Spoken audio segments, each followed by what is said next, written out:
Hey everyone, and thanks again for joining us here at the Ret-Con-Artists. This week's episode, the gang is going to be finding out a little bit more about what's going on underneath this ship. There's a lot of loose ends and a lot of ties that I hope that we can really explore after this episode is done, so hang in there because it's an interesting one.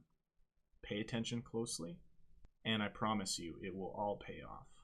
We're planning on trying a new start time on the same day, of course, in the next few weeks, just to try and fill our nights a bit more. So pay attention to the Discord and the Twitter, and we'll keep you updated on when that happens.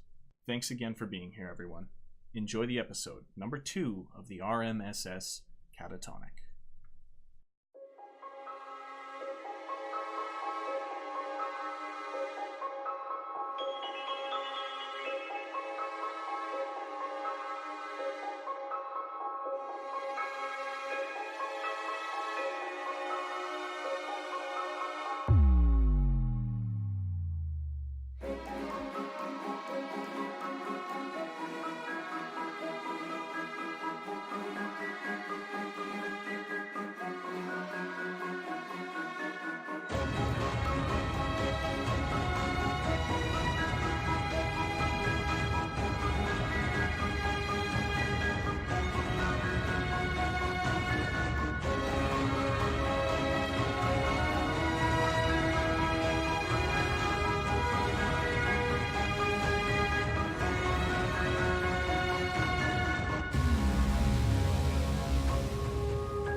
I was asleep and then Hello. woke up and, oh shit, oh no, hi.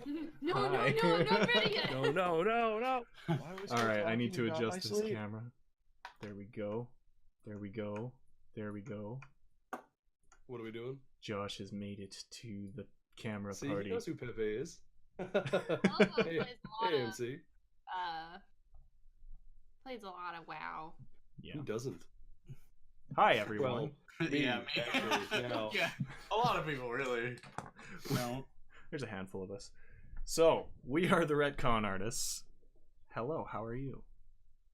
Hi. Wunderbar. Hello. And Golf. it is Tuesday, April 2nd, 2019. AD. Stardate April 2nd. Captain's log. Tuesday. We want to thank you guys for being here. Thank you so much for swinging by once again. We hope some of you, if not most of you, are all caught up on things that have been happening. We are currently on the RMSS Catatonic. Who wants to give me a recap of what happened last episode? TLDR. Bjorn found explosives, and he's gonna keep them. Recap true. over. Anyone That else? was Decided to more. be useful, and the fucking Catalina wine mixer. That was also a couple of things Tim that talked happened. to a shady man. Named Glavius Tarvok went around Sakul. and was drunk. Well, he pretended to be drunk. He wasn't actually drunk. It was some acting right there. This time. Acting. He's right. I mean, I do have a drinking problem. Well, it's not really a problem. I get drunk, I fall down. There's no problem. It's fine. Yeah, he's usually safe. Arthur did spooky illusion magic, I think. Yep. Who did the yeah? And then Yep. Farrah did a cast of School of Magic, and there's no magic. Oh, and also Bjorn went around and touched every single pole. Wait, True. they touched every single Pillar.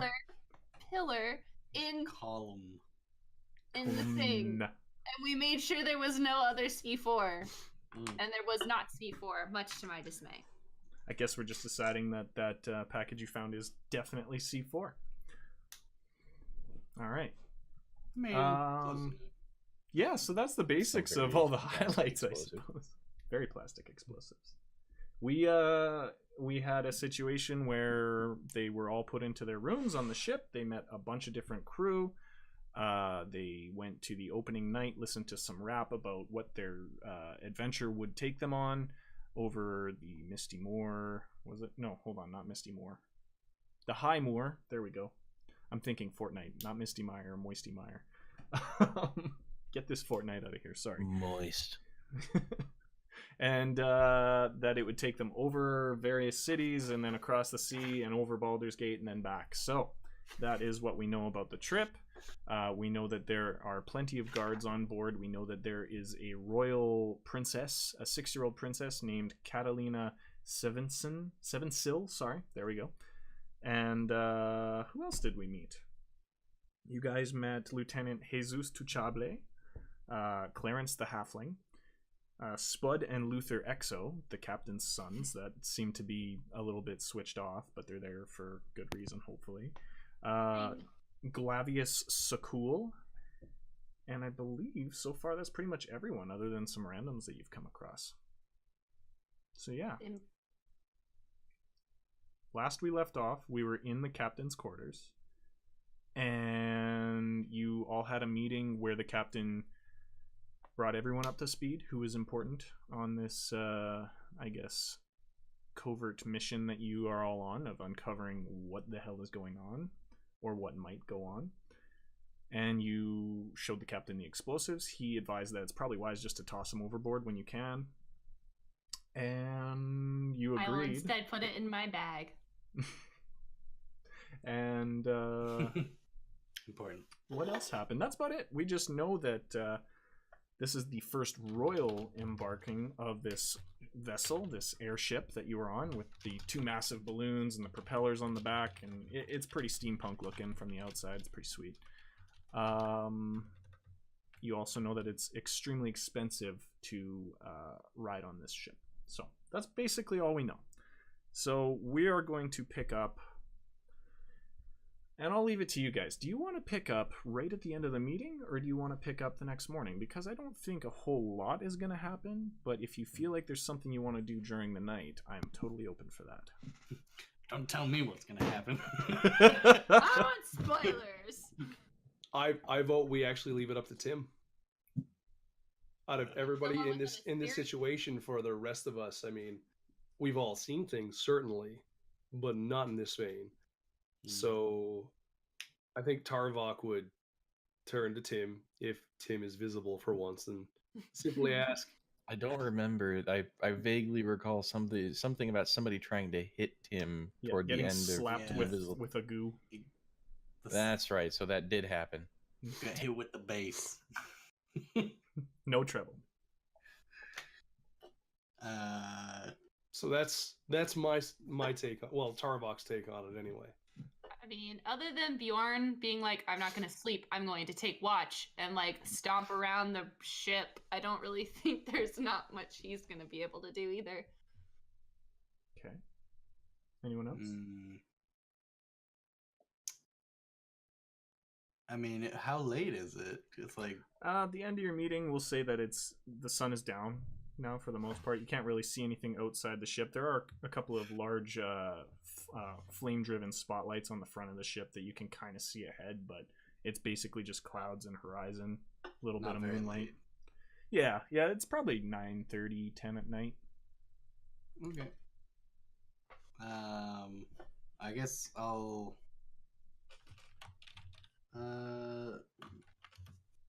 figure I'll go up to Bjorn and be like, Bjorn, can I take a closer look at the bag? and The bag in my bag. Well, I'll just Yeah, pull yeah, out yeah. The bag. Be careful, small one. Small one. and I'll like just try and I guess my goal is to figure out what it is and how it works. Like, Okay. I mean, if it's not magic, then it's some sort of alchemical thing, and I'm just not unfamiliar with that. Okay. Roll me a investigation check, please.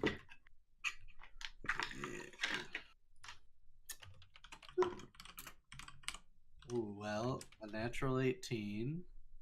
That's pretty good. I think I have a bonus. Let me check real quick. Yeah. 25. Okay, 25. You kind of turn this package of random odds and ends and weird putty-like substance over in your hands, and it is wrapped in a thin layer, almost like wax paper, but it's a little bit more rubbery feeling, and it seems like it's waterproof, of course. You kind of roll it over and you pick at one of the corners of this wrapping. You definitely can tell that it isn't required. It's basically just like a packaging for it. And you peel back the packaging a little bit, and the substance doesn't quite stick. It's very much like the silly putty you would have as a kid. Very pliable.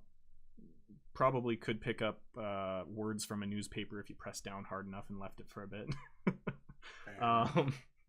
You go over the small devices, the small clock-like devices that were in there, most likely the detonators, and you're turning them over, and you see inscribed on the back, there's nothing that tells you the maker or anything like that, except for a very small Z inscribed on the back of each of them. We're looking for Z! Z. Is it like V? Like for V for Vendetta? Yeah. Remember the 5th of November? Z for Zoink The Scoo. gunpowder treason and plot. Shaggy is the cruise boss. Do I also understand how it works? Like, could I use it? It is very apparent that this is an explosive and the detonators from your investigation. Sure. It doesn't seem to be magical in nature, but it does seem to be of strange alchemical makeup. Like, you would have to be an expert to have, from what you can gather, you don't know what it's composed of, basically. Okay. But all signs point to boom. Right, yeah. Easy enough. Mm-hmm. Cool. I mean, I guess that's all that I wanted to do with it. Okay. I'll hand it back. So I'm going to set the scene. You guys are all standing outside the captain's quarters here. There's nobody really moving around. I'm going to retcon, actually. Retcon number 1 for the night. And I'm going to send you guys some documents. I'm going to put it in the general chat. Where is general chat? Boop. And this will be a reference for you guys.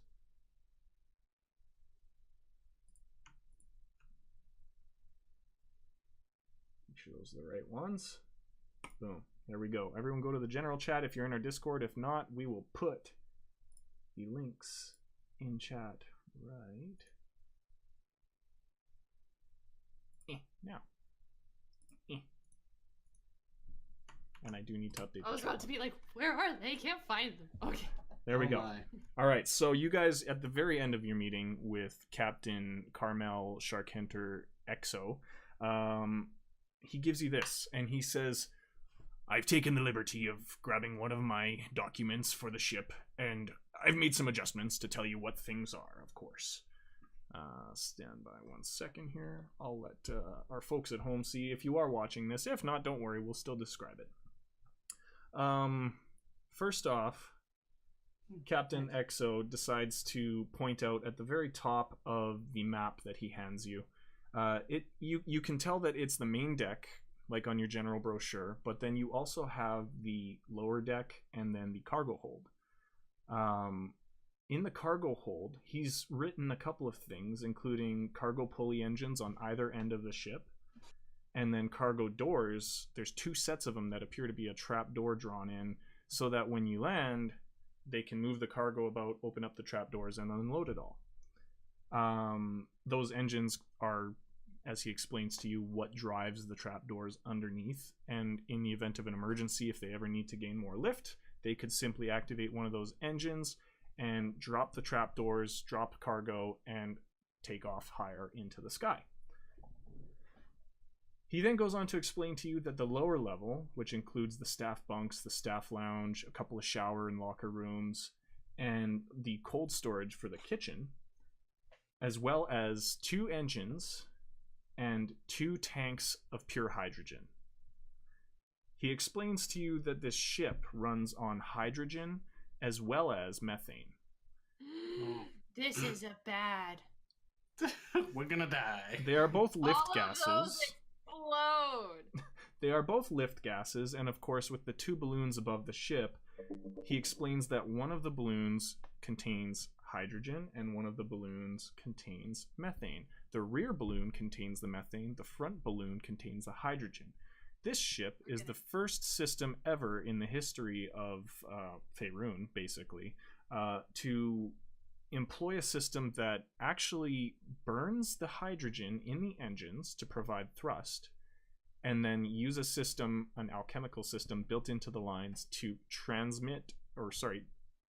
convert the hydrogen's exhaust into methane. So that's how the system works. It gets pumped from one end to the other, and it's on a constant cycle. The tanks that you see on the middle level are reserve tanks that are basically pure compressed hydrogen. We're gonna be a very stinky Hindenburg. 2.0. Hopefully not. Yeah, hopefully not the Hindenburg, but we are floating in the sky by farts. So And the Recycled farts. captain That's the does verify and say, basically, don't worry. The balloons above are made of a fabric coated in rubber, and then they are shielded by a strong, lightweight metal. It's thin, however, it will resist impact. It's So thin. don't worry. It has to be in order to float. So, Constantly be staring at the balloons now. Are they gonna explode? he says, I'll show you something when we get back to the top deck. And he points out that on the main deck, he has written the 8 cable points for the balloons. They're very thick cables, as you have all seen. They're probably about half a foot thickness. And then he also points out the pièce de résistance, the royal escape route. You notice what he has drawn in the guard room. There is now extra information than the previous map you all owned. In the guard room, there are 2 ladders that lead directly up onto the balcony of the royal suites. In the event of an emergency, the royal family, or the royal, I guess, contingent you can call them, because it's just the little girl and maybe some of her extended family that she brought along, they will choose a ladder. They could take both ladders, but they will be able to basically expedite down to the main level and to that first life raft that you see there. And I say life raft, but they all have parachutes attached to them, is what you are explained. So that is how those work. We need to check to make sure that's not poisoned. Because they're gonna eat the life rafts. Well, In you case know, of catastrophic failure, your life vests may be used as consumption. They are also biscuits. Poison can be airborne. True. You can check it if you want. So, I will. what's she gonna do? Just go down and go, no, we're good. It's good. I meant check the ladders and like just check that whole system. okay, yeah. you Hold can on a second. Do so. This pole is clean. Give it a good little lick. What All right. Bjorn doesn't realize is that it gets really cold, really high up. So He gets stuck to the ladder. pray this on, I get my tongue off. Anyway, So, that is basically the last thing that he points out. And of course, you notice that he has also drawn in 2 propellers that are attached to the engines, of course, their transmission system, but they go just a little bit lower than the lower hold deck. So they're kind of sitting actually in between the lower deck and the cargo hold. So there you go. That is a complete rundown of every area of this ship. The captain also Thanks, says I hate it. it's too complicated. But the captain hands you all a key, which should allow you into any door that you need, Ooh. and says, Yeah. please be careful with these. I mean, of course, we might have a threat on board, and we don't want to lose them. I will let you know that the cargo down below is, interesting. This is a big retcon, you guys, I'm sorry. And he actually says, why don't you come with me? And he brings you all down to the cargo hold. And you go down from the upper deck all the way down to the main level. He takes you through the guard room, down the stairs into the staff lounge, down the stairs past cold storage, and then into the cargo hold itself. And he walks over to cargo number 1, which is basically, when you get downstairs, it's near the front starboard side of the ship. And he pops a little latch off the corner of one of the tarps over the cargo.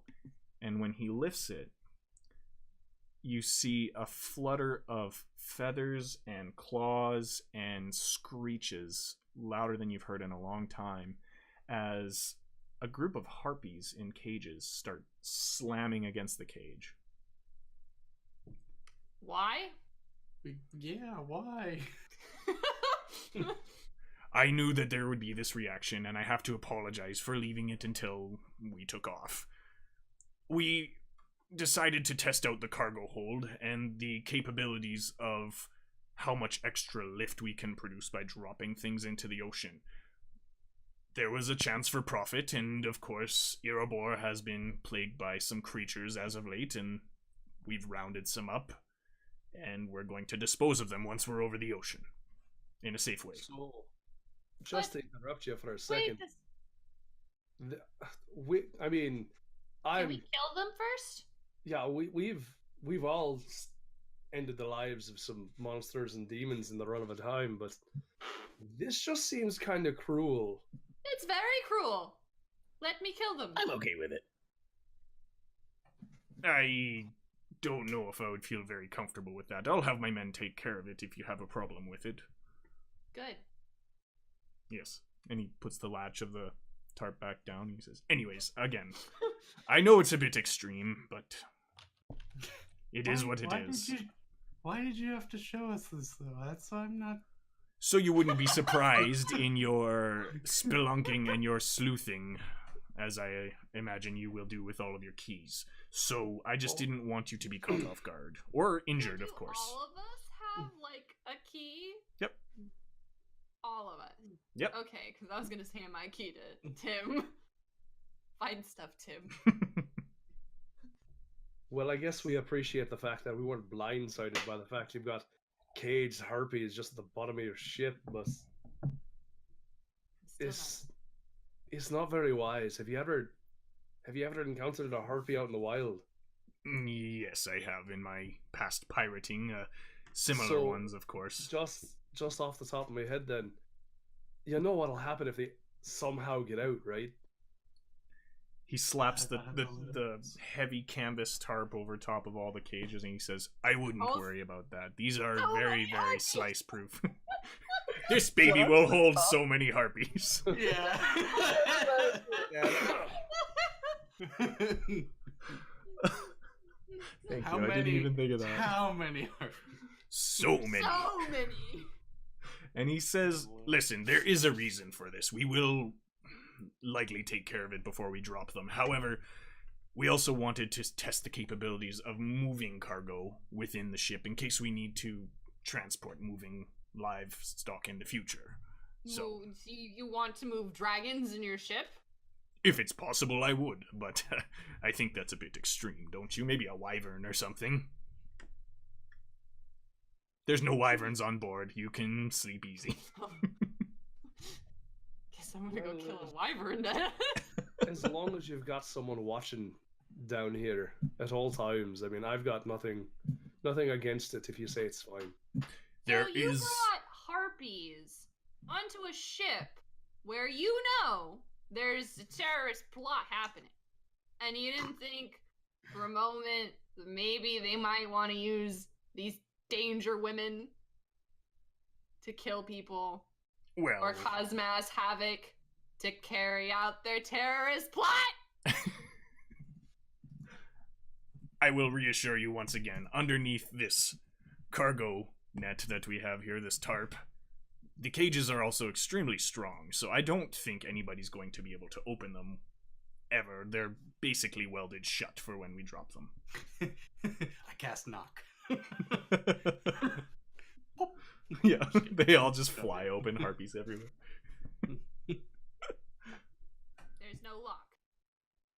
They are all welded shut. There is basically no door anymore. You've given us no reason not to trust you, but if anything I seems don't to go... trust you. Bjorn, it's fine. If anything goes south, you just let us know. We'll do what we can. Okay. I learned a new trick. I've been dying to try it. And what trick is that, I might ask? It's a shocking experience. You'll find out if it happens. I don't like the sound of that. Listen, anyways, and he flips over your map in your hands and he says, I've also given you a list of all the staff that I am currently allotted on board. I don't have names right now, but this is typically what we are able to carry for the most part. So as you see, if you read through the list, there is me, Captain Exo. I had to make sure that you knew that was me. I have my 2 navigators. They alternate between day and night shift up top. And then we have my lieutenant, Mr. Tuchable. He has 22 security. It's normally 20, but of course, I wanted my sons to have a job this time around, so I brought them along too. You'll find my sons, Spud and Luther, they are always at the top of the stairs to the royal suite, basically. They are the ones that handle that. They're very, very vigilant. Might not be the smartest, but they're vigilant, and I trust them to do that task, and it keeps them out of the way. We also have, of course, MC Hobo. He is our resident entertainment leader. He has various entertainment personnel speckled within the wait staff. We have 20 wait staff who also serve, of course, as housekeeping and entertainment. And they also teach on the upper deck when they have class days. I have 4 cooks and 1 head chef. You might meet him at some point. His name is Pepe Loshino. We also have our head maintenance fellow. His name is Dimitri Cote. And he has 4 underlings that work underneath him. He's the... You'll know him when you see him. Trust me. And then, of course, we have 43 guests, including you. Can I have a clipboard? Sure, and he kind of like goes over to one of the clipboards on the side of the cargo and rips the parchment off of it and hands it to you. Thank you. You're I'm official now. Backpack. Perfect. Anyhow, again, I thank you for indulging me in this last second tour of the ship. But please, if you have any questions, you know where to find me. All right. And he basically just leaves the cargo hold and leaves you all standing there with your jaws on the ground looking at this heavy tarp thing covering all the dangerous things. You do notice at either end of the cargo hold where he did draw on the map there, and I'll switch back to the map for those of you who are watching. At the very end, you do see a couple of fairly sized engines that have chains attached to them that are running to the sides of those trapdoors that you're all standing on. You can see the seam. It's like a heavy kind of metal section seam where you can tell that if you wanted, you could probably pop those trapdoors down and land on them if you had to. But yeah, that's basically all there is down there. Is it like in the cargo hold? Is it like a whole bunch of stuff? So just like stuff everywhere. Again, if you refer to the map, what he has drawn in there are 4 different sections. There's 2 at the fore and 2 at the aft, and they're labeled cargo 1, 2, 3, and 4. They're all roughly the same size, and the reason for this is because when they load up, they only load to the front end, and then they even the loads out amongst the ship. So there are 4 equal-sized cargo sections along the corners of the cargo hold. So the part that says cargo hold is not actually A cargo a part? section. It's a big open area. It's like the loading area. Okay, that's what I meant. Is Yeah. it like it's just a big open area? Yep. Okay, cool. All right. So there's only stuff in the 4 sections and Yes. not really anywhere else. Correct. And it's about, I would say, 14 feet tall, and the cargo itself is actually stacked roughly about 10 feet, with about 4 feet to the top of the roof there. And they're all covered by these heavy tarps. Are there any noticeable chests or anything that may look similar to a wooden chest, or perhaps From what you can tell, not cargo sized, but yeah, from what you can tell, it's all fairly evenly spaced, almost like it was a bunch of Connex containers. But you look underneath some of the flaps of the tarps, and you can see some are cages, and then some are actual like massive wooden crates. So whatever they have in there, the cages are actually all at the front, and then there's wooden crates at the back, which is likely cargo that they're actually going to be delivering somewhere. If that makes sense. I suppose So we you don't should use. Oh, go ahead. So I was just gonna say, you don't see anything like kind of strange sticking out or odds ends or anything like that. It's all very neatly stacked. And Vera looks around and is like, I mean, while we're down here, I suppose we should use this opportunity to give it a once over. Start like rummaging, like go to the other side of the cargo hold to check 3 and 4 if we're Sure. if we're near 1 and 2. Before you go ahead and do that, I know that we gave back the coins to Bevington, but I know that Bjorn still has one. Does anybody else have one of those iPhones? Everyone gave them back. Yeah, I think it's just the one. We have the one snuck on. Did you want it? No, I was really hoping that we'd be able to communicate, because if some of us stay down here and just go over the cargo hold a little bit like she wants to do, then some of us can sneak away and perhaps look over the rest of the ship. Do you think I heard those air Alistair quotes. might have something? We can always send a message to Bevington to send walkie-talkies. I suppose there's no harm in trying. Cool! I'm going to write a note to Bevington. Dear Bevington! Does anybody know what a Sure. walkie-talkie is? In all caps. We are in the middle of tracking down the terrorists. I have found a bomb, but don't worry, we won't send it to you. It I has would not like- exploded. Again, no.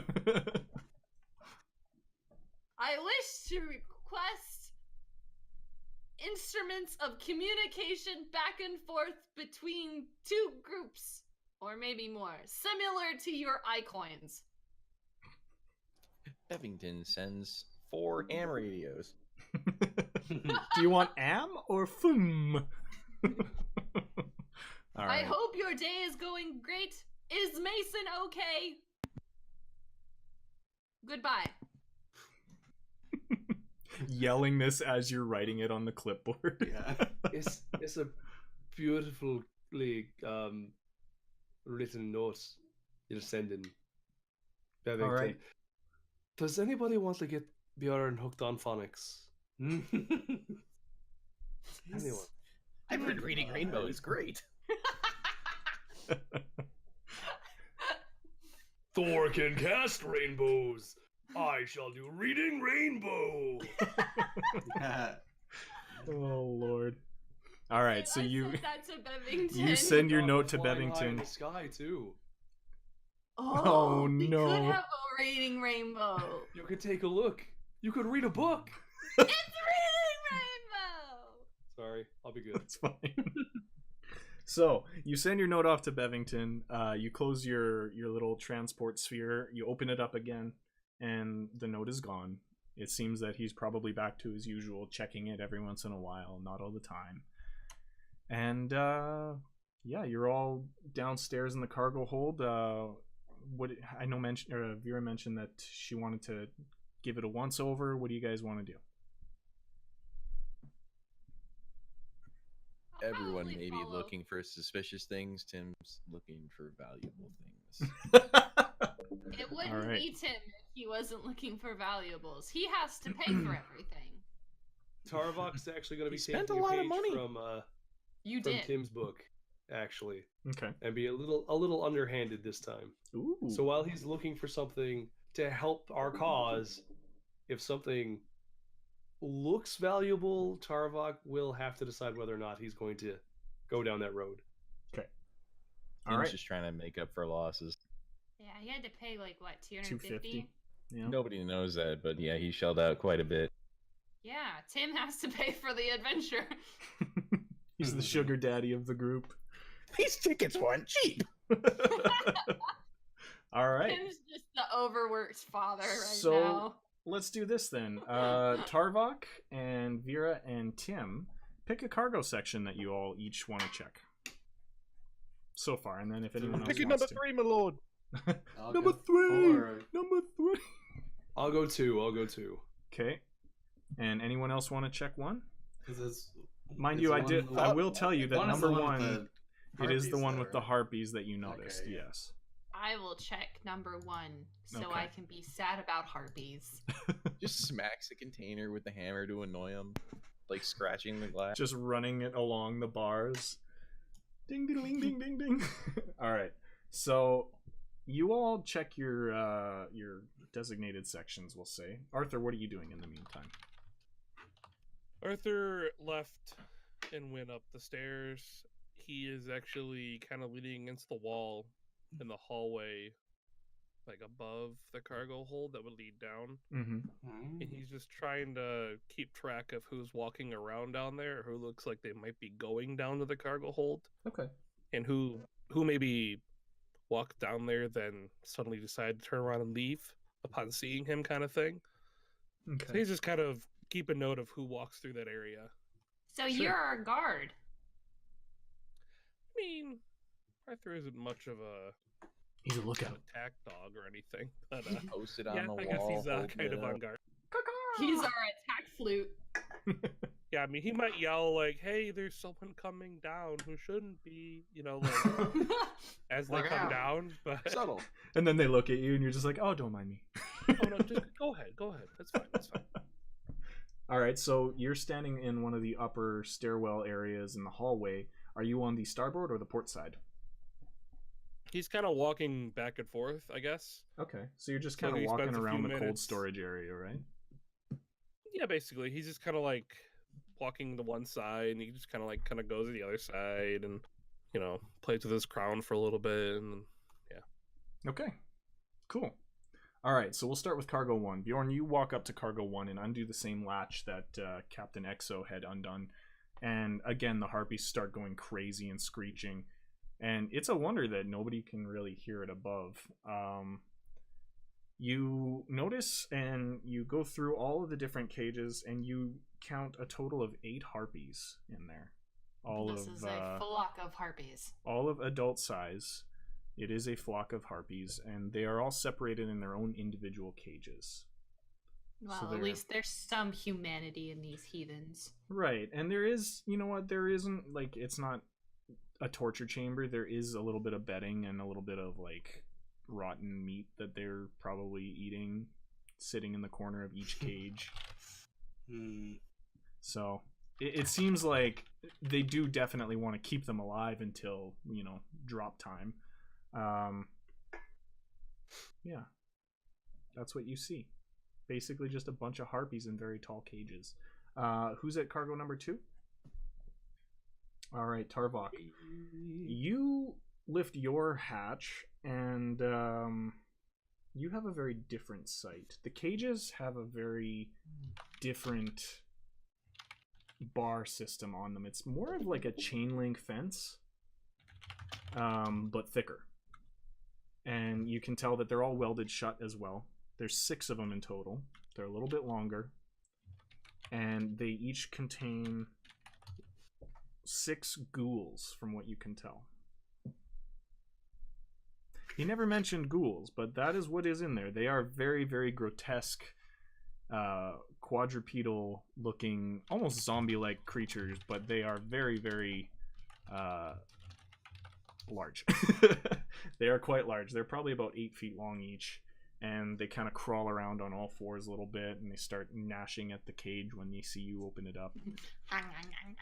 And yeah, basically, it doesn't seem like they can do any damage, but it's like just sliming it. It's like Pockets when he wants his treat at night when he's like on the cage. Yeah, basically.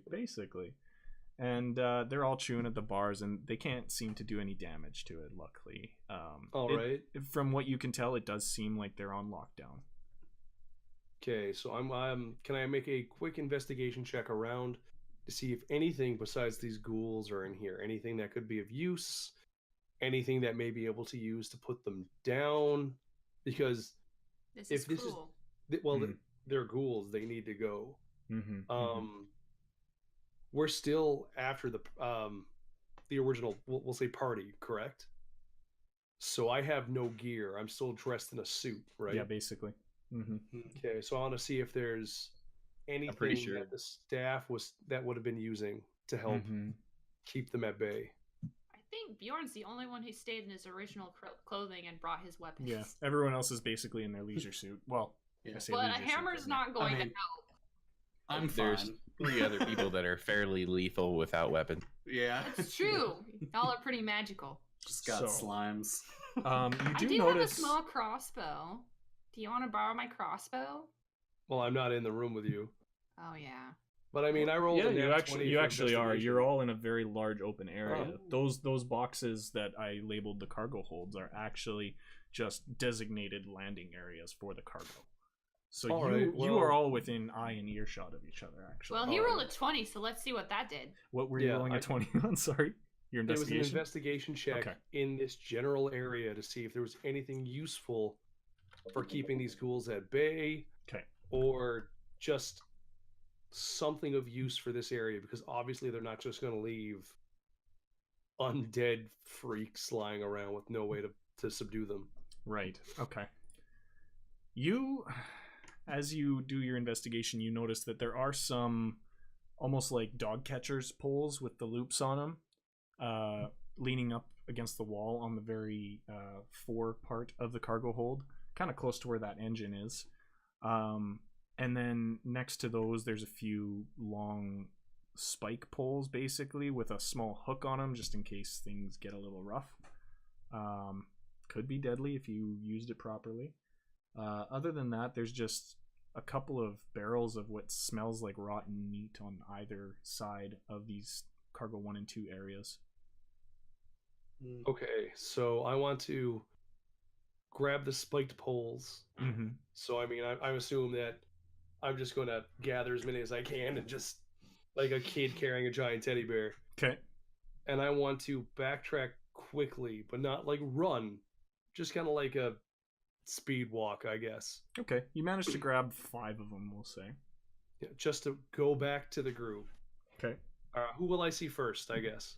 That would be Bjorn, because he's at cargo 1. The other 2 All are right. at the very back of the ship right now. So I want to get his attention as best I can.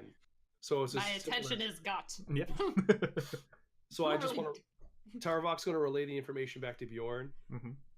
that. So besides harpies, there's ghouls over there, and if the other 2 are checking out the other places, we need to get to them fast. Because Understood. it seems like there's a. I lost the word. A zoo? No, Word is the word. Pattern? thank you. I gotta get some coffee. Seems like there's a pattern going on here. What's this pattern? That they have weird creatures? They're bringing monsters and demons up in the air with passengers. This isn't good. Take one of these here spike poles, or you know Okay. what? You take 2. You can probably hold them both in your hand, and that's fine. Okay. Let's go back. We'll start with Vera, just because. I mean, the slimes are great, but there are no spiked pole. That's true. I'm following behind him. You say that Here's about a my- lot of things. Yeah. So you guys make your way to the other two. Tim, we'll go to number 3. Tim, you pop open cargo number 3, and as you lift the cargo strap up and the tarp kind of flips up on top, you notice that these are all some of the very heavy wooden crates. They actually have latches on them with very small, ineffective padlocks that you could probably easily pick. And some of them have like small shipping labels on them. It appears to you like this is actually like something that they might deliver, not just drop in the middle of the ocean. Okay. Vera. Tim's gonna get inside there. Okay, Vera, you actually, as you pop yours open, the same thing. Those back two, cargo number 3 and 4, seem to be full of just actual possible wares or deliveries. Yeah. Total I mean, of... I'm gonna check in them. Sure. All All We're right. looking for terrorists. Terrorizers. And Tim's Manifest looking for goods. TikTok. All right, You don't so... wanna know? Don't tell me how to live my life. So you pick so if you're looking at these crates, there's 4 of them in total from what you can tell, and they each have a door on either end. So on the fore and the aft directions of the ship, there's a door into each crate. You open up the first 2. How big are these crates? They're big. They're fucking, what are they? 1, 2, 3, 7. They're about 40 feet long each. 40-foot connexes. Wow. What Yep, the fuck? about 40 feet long and about 15 feet wide, roughly, from the looking. Jeez. Yep. Things are massive. Probably what, 8 foot tall? Yeah, about Are 8 to 10 those- feet tall. Yep. Standard. Taller than me. Wait, so there's 4 Yep. 40-foot long boxes? Hold on, let me look at this. I believe so. That's what I have on No, the I map. think he's talking about the shipping containers, not the boxes within the shipping containers. Yeah, the containers themselves are likely what's holding all the cargo. Does that make sense? They're like connexes. They're like large shipping containers. Yeah, no, I get that. I'm just talking about the smaller things. I don't care what about what they're in, I guess. That's what these cargo areas have, is for each of these. And All right, well, I'm gonna go down the line and search each of them then. all right, so we'll go through Tim's. Tim, you find in the first one just a pile of textiles stacked up inside, like rugs, some random, I guess, bolts of silk and cotton, you name it, any kind of textile you think of. The second one that you pop open is chock full of produce, like potatoes and beets and turnips, stuff like that isn't going to really go bad. The third one, it's all very generic stuff. The third one's got like some leather accessories, like some saddles, general tack, stuff like that for horses and even other creatures that you can't recognize it might fit on. And then the fourth and final one in your section is containing just crates and crates of different metal bars. None of them seem to be gold or anything like that, unfortunately. He's gonna look. There's metal. But it's basically a shit ton of steel, a bunch of iron, and just random ingots that you can tell are for crafting. It's heavy as hell. And that one actually is only stacked up to maybe about 2 feet high because of the weight. Everything else is quite loaded inside your crates. Vera, your crates are full of produce, more produce in the first one that you check. And as you get to your second crate, I want you to roll me a perception check, please.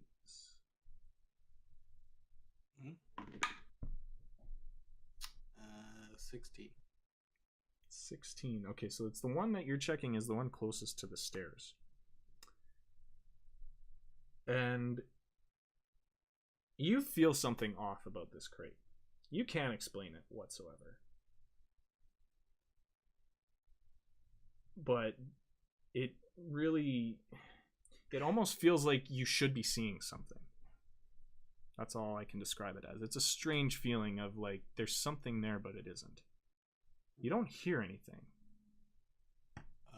So what do I see?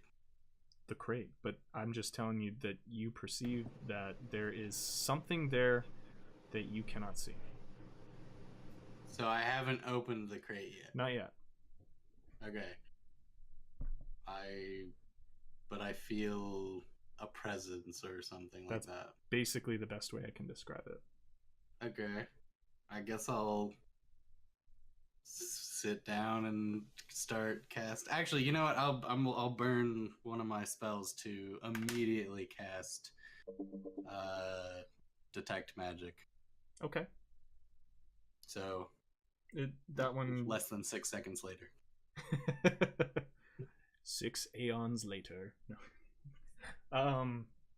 All right, you cast detect magic, and hold on, let me just check something really quick here. It's magical. I need to verify if whatever is in there is magical.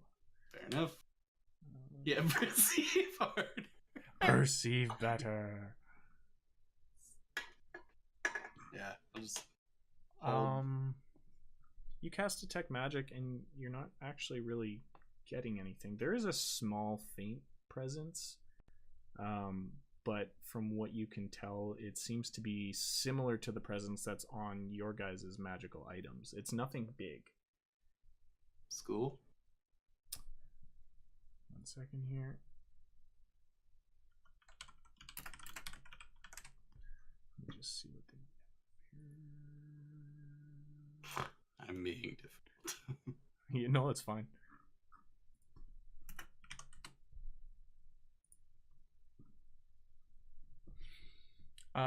You're feeling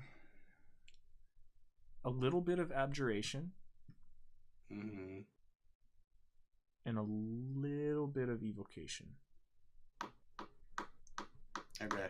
I'll not open it yet, but I imagine that there are 2 people walking toward me at this point. Mm-hmm.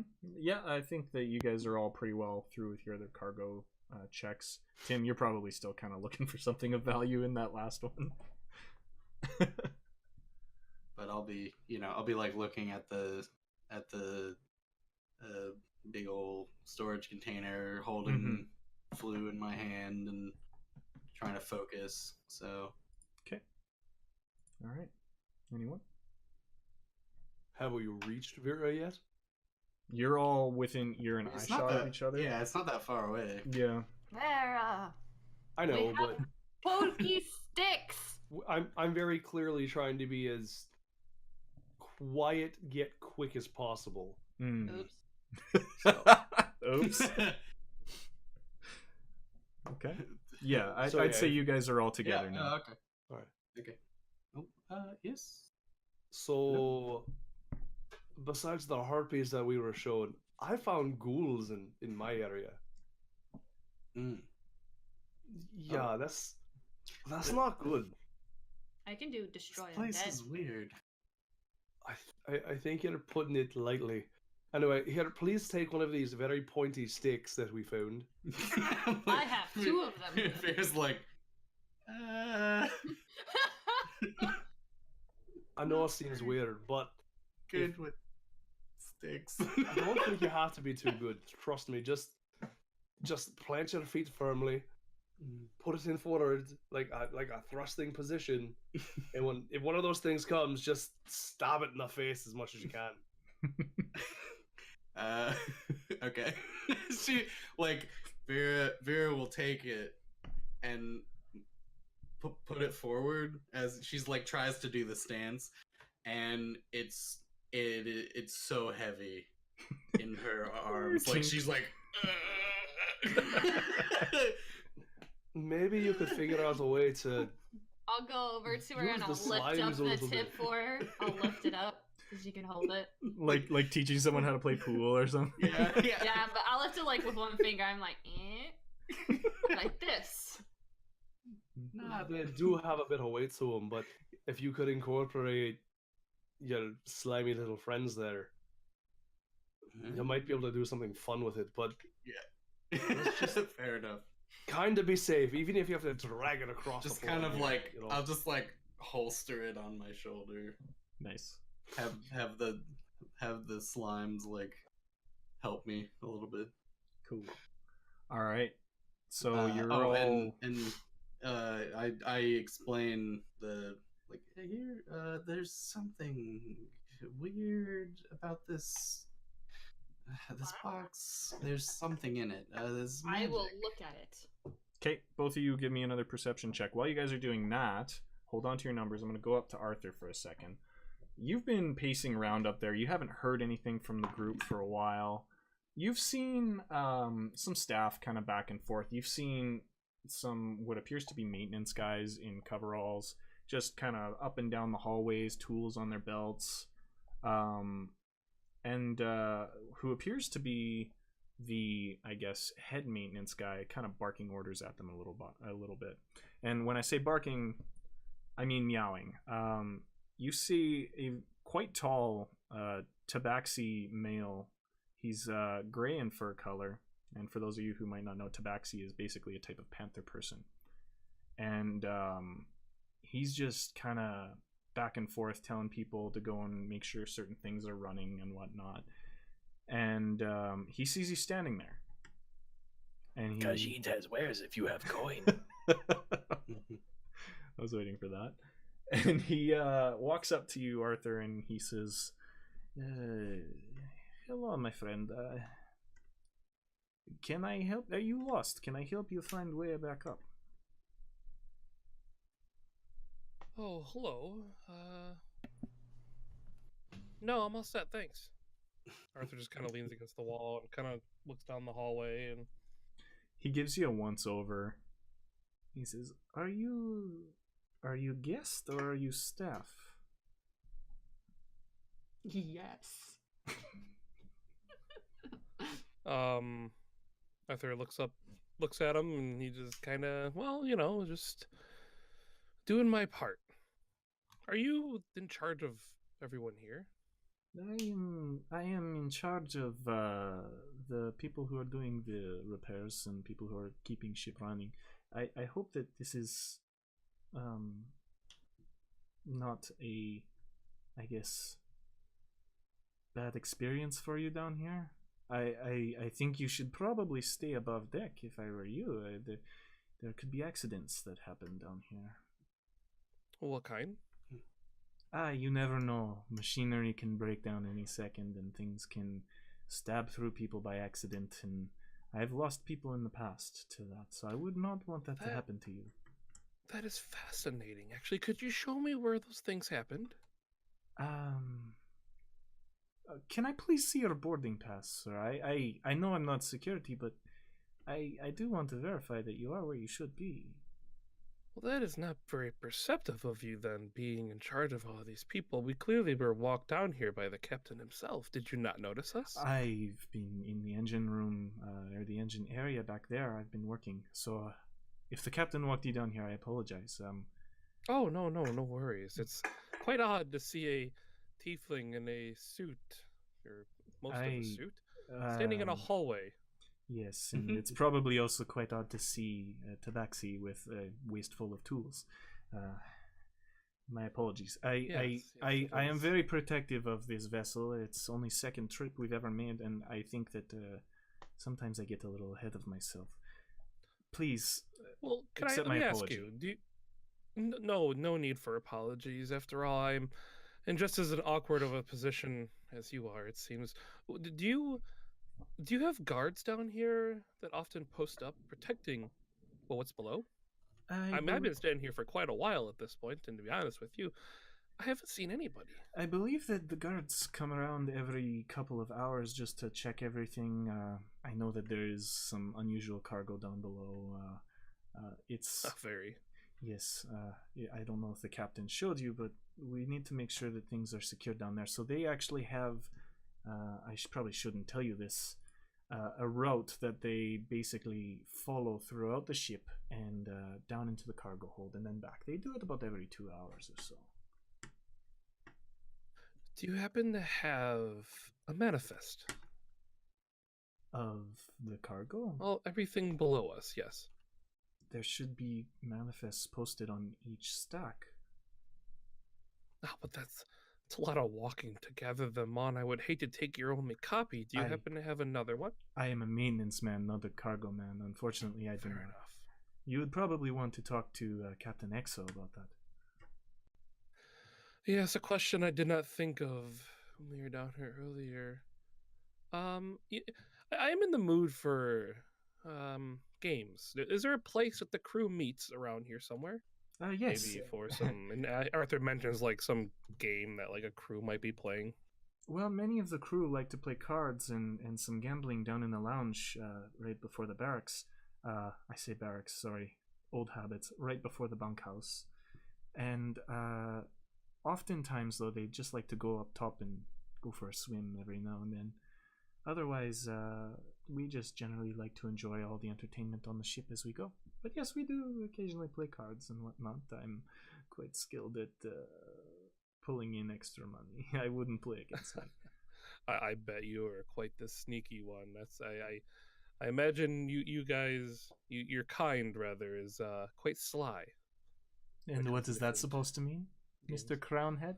I've heard stories. And Arthur just kind of like gives like a half a smile, just kind of like, be trying to be friendly, I guess. You are a strange one, and I will let you have that one. But I've left my past behind for a more honorable profession, if you will. So, please. Can I discern that he's telling the truth or not? Does he seem like sure. he's roll being... roll me an insight check. That's not very good. 9. He seems so far like a pretty straightforward person. You could tell at the start of the conversation, of course, that he was gauging you. He was trying to see what the hell you were doing down there. Right. At this point, he's a little offended, saying like, maybe a little bit of a assumption was made, and he seems pretty legit though when he tells you that this is what he likes to do. He follows up with, "No, I will give you this one because, of course, strange things do tend to happen. But I assure you, I take pride in my work. If you would like to see the engine sometime, please let me know. You just ask for me, okay? My name is Dimitri Cote. Okay?" Well, Dimitri, it sounds like I have another friend on this ship. And Arthur like holds his hand out to shake his hand. And or paw. Or whatever he has. it's basically like a paw, but with longer digits on it. And he grabs your hand and shakes it and says, "Yes, please.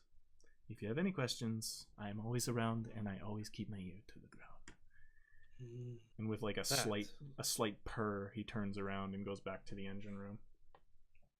Arthur just kind of like watches him to see, like, I don't know, I guess to see which way he goes, just to kind of keep a mental note.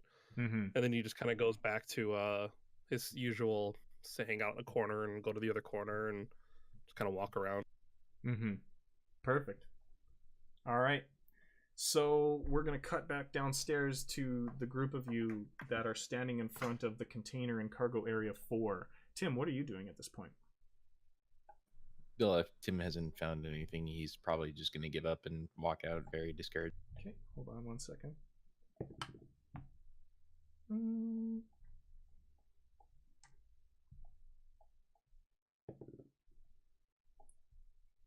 I'm rolling for this right now. This is on the spot. DMing. Making shit up as we go. As you search through the container full of metals, you do find a couple of smaller crates tucked underneath some of the racks of bars. When you pry it open, you find that they contain 77 gold pieces each. So that's a total of 154 gold pieces. Tim will take what he can get. He feels a little bit better about earlier. All right. You've got all the time in the world, so I'll say that you're able to somehow put that in your pockets and your coin pouch. And you head back to the group as they're all standing around this container. Do we tell you our roles now? Oh, yes. Sorry. Your perception rolls. Thank you. Ken forgot a thing. I'm sorry, guys. 25. Okay. Tarvok. Oh, 13. Okay. Tarvok, did you have your roll still from the perception? I wasn't doing a perception roll. It was just Vera and Bjorn. Oh, apologies. I thought it you was only all of you. said the two of us. Okay, my apologies. All right.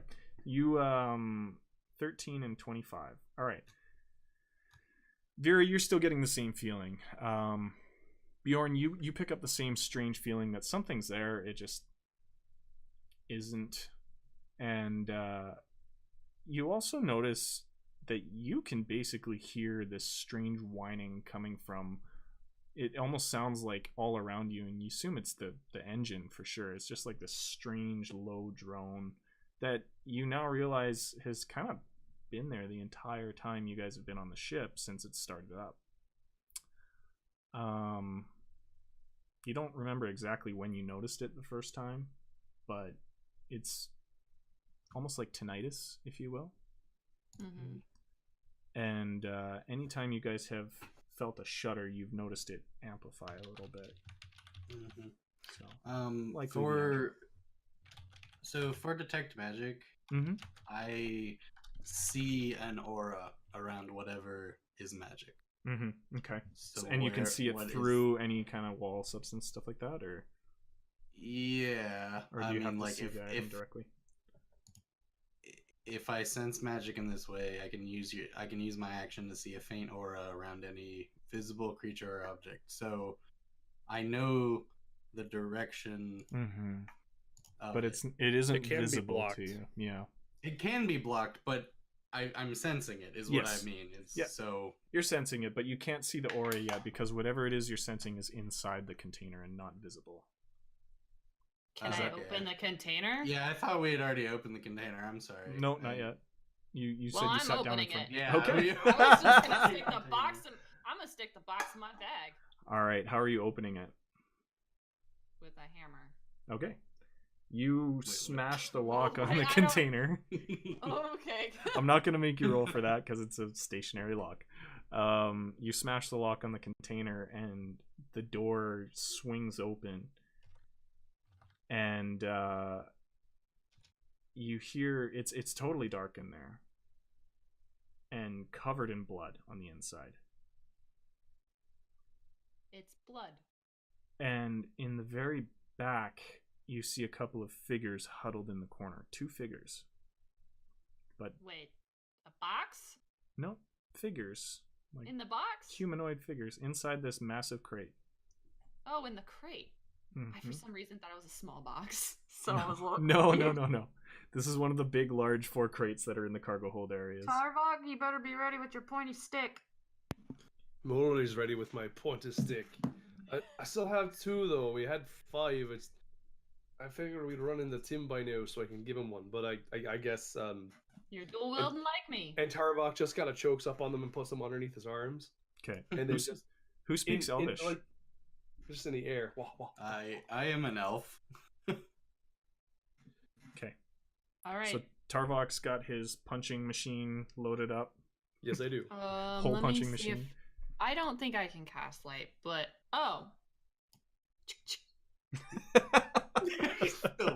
Still wearing the weird helmet that you got from Ascona. All right. You click on your helmet, and as you do so, those of you who speak Elvish hear in a low, raspy whisper, "Are they real? I don't know. Fuck it. Let's try it again." And as you click on your helmet, 2 humanoid figures come rushing out the container at you guys. Roll for initiative. And at this Am I moment, anywhere nearby? Do you want me to roll too? yeah, everyone who's there is rolling for initiative. You've made your way back to the group. I believe I mentioned. Now we're gonna Was take a it- break. What's up? Yeah, I was gonna say, was it dark in the container? Is Yeah. that It was quite dark until Bjorn shined the I helmet have in dark vision, so Okay. So do I. Sure. yeah. All right. I guess I'm just like. Why can't we see what they are? Because Yeah, I wanted to yeah. save that for after the break. God damn it. Why?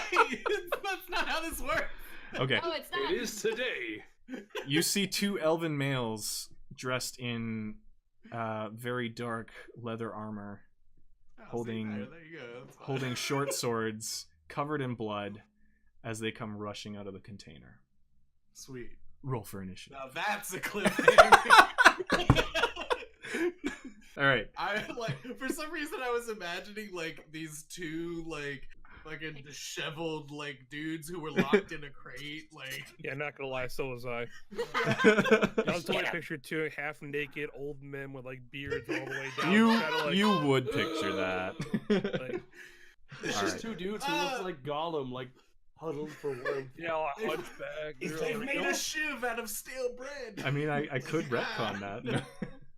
All right. We will be right back, you guys. We're going to take a quick break. We'll see you in less than 10 minutes. Don't go anywhere. Or if you do, make sure you come back with the proper snacks for everyone. All right. See you guys. Hey, everyone. Thanks again for being here with the Ret-Con-Artists in this week's episode, number 2 of the RMSS Catatonic. I want to give a special shout out to Cody. Thank you so much for being with us this entire time, my friend. I hope you enjoy your character in this wonderful, weird campaign that we have going on. Other than that, I don't have a whole lot to say. If you guys want to keep up and you want to become friends with us and just enjoy hanging out with us and all the other stream stuff that we do, hop in the Discord. We're always there, we're always paying attention, and we're always just joking around with each other. So swing by, say hi. We love you all, and thank you so much for being here. Enjoy the rest of the episode.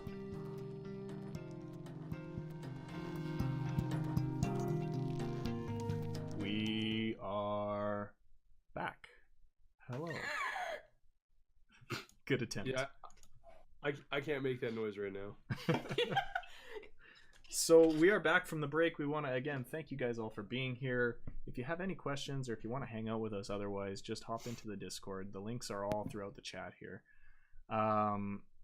We are also on Twitter. You can find us there at Ret-Con-Artists TV, because some random guy kept Ret-Con-Artists. I don't know why, but never did anything with it. So if you're watching, whoever you are, can we have it? Either way, find us on Twitter, find us on Discord, and you can find us on our own individual streams, which are all linked in the Discord there as well.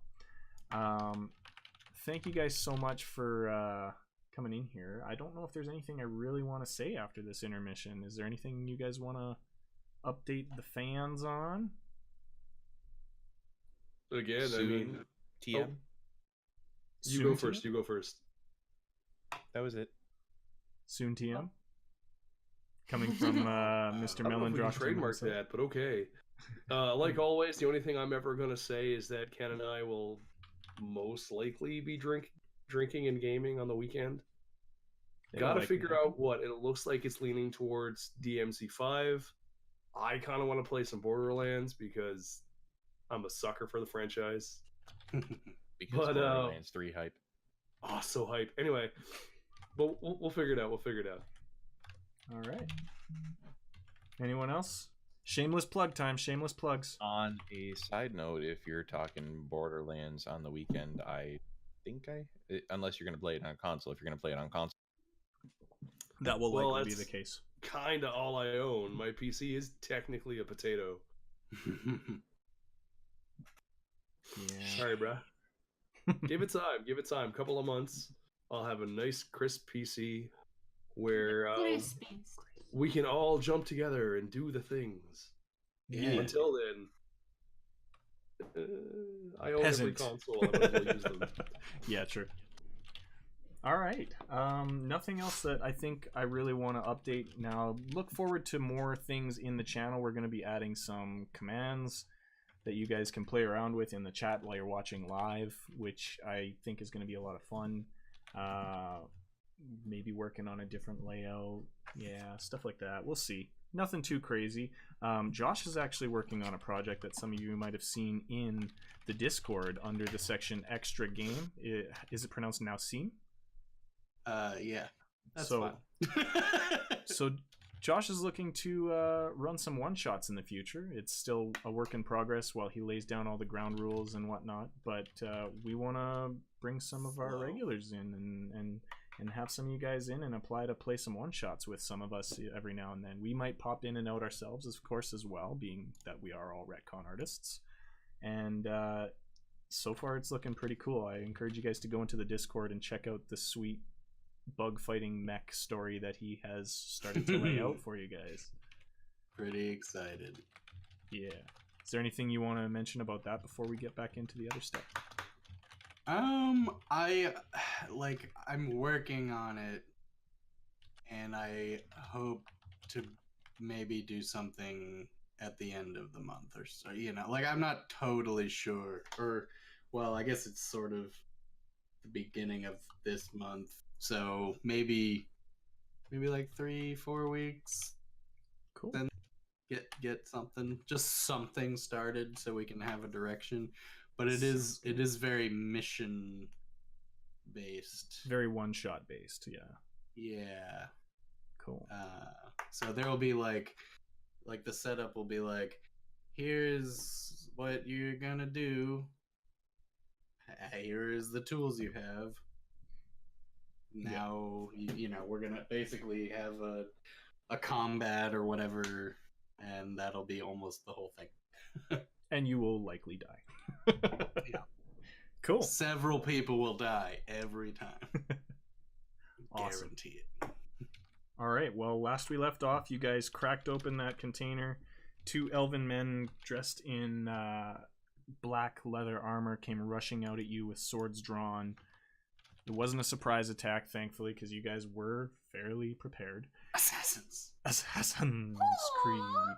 And as I mentioned, the inside of that crate and these 2 fine gentlemen are covered in blood. And they come rushing out at you. And I had you all roll for initiative. Alex, what was your initiative, just so I can add it to the list? 1-4. I won 4. Okay. And then these fellows. Cool. All right. Good stuff. Yeah. I hope that I'm first. You All I are. want to do is just. I am first. Yep. Sweet, and I'm the one in front, and Yep. they're running at me. Mhm. Cool. I'm going So to. here's catch your initiative. I'll just one I'll hand. say it out to you guys before we really get into this. It's gonna go Bjorn, Arthur, Vera, Tarvok, Strange Elven Assassin typey guy 1, and Strange Elven Assassin typey guy 2. Sorry, Tim is before the 2 assassins. All right, Nailed it. nailed it. I am on the ball tonight. I apologize. Don't All right. fall. Yeah, no, it's big yoga ball. All right. You should get one. It'll help build your core strength back up. Yeah, lots of core strength being able to sit on that. Terrible. And then we could do, I'm sorry, what do you call them? Florida death circuits again. Yep, those are fun. Yeah. All right, Bjorn, what do you want to do? I'm gonna take 1 for each hand. And I'm gonna slam into the ground. You're gonna grab these guys? Yes. That was unexpected. But Wow. you have stabby poles. All right. I don't know you if can they're make- dangerous or if I don't know if they're assassinos. Everywhere That's fair. else, That is fair. everywhere else, everything has been in cages. Mhm. So when I find out they're assassinos, I'll poke them with a stick. But for I now, mean, they look hostile, right? Like they're Oh, trying- absolutely. They're, like, stabbing. They're rushing you Okay, guys yeah, with yeah. swords. Cool. All right. So as they reach you, Bjorn, you're basically standing right at the front of this because you were the one that smashed it open. Ooh, all right. So you're gonna grab at each of them like by the throat or what? yeah. All right. Just fucking Just, go straight WWE on them. Holy yeah, Double choke slam. love That's it. pretty badass. It's Okay. up. All right, so in this situation, What do I'm you gonna want? have them roll dex to try and resist it. So they're Like, gonna do try and I? avoid your hands. If they cannot do it, I'll have you roll a strength check against each of them, but you're gonna be at disadvantage because you're gonna have to use an arm for each. Does that make sense? But I already rolled a 20. You can't start rolling ahead of time until I tell you what to do. No, I want. Well, isn't it Just a like when grapple it, check, yeah, though? it's just That's a a grapple roll check. preparation. It's not complicated. He's a 6'6" strong man. I don't want to. I think it would be a grapple that with guy, the strong, but- with the But main it's hand, and two then a it's grapple with two the offhand. enemies is my issue here. I have an So 18 you would remove- strength. You would remove all bonuses from the offhand. I think is how it would work. I still rolled. Technically, it's two. So Bjorn would have to have 2 attacks or 2 the ability to use his offhand, which I think you would do with just using your fist. Mm-hmm. So it would be a regular grapple check with the main hand, then it would be an offhand grapple check with the other hand, and he wouldn't be able to use his I think it's only strength. I don't think you get to add any like other bonuses or anything with it. With the Right. offhand or with both hands? With the offhand, the main hand is fine. The main hand is grappling like normal. Okay. Because it's just one hand. It's one grapple check.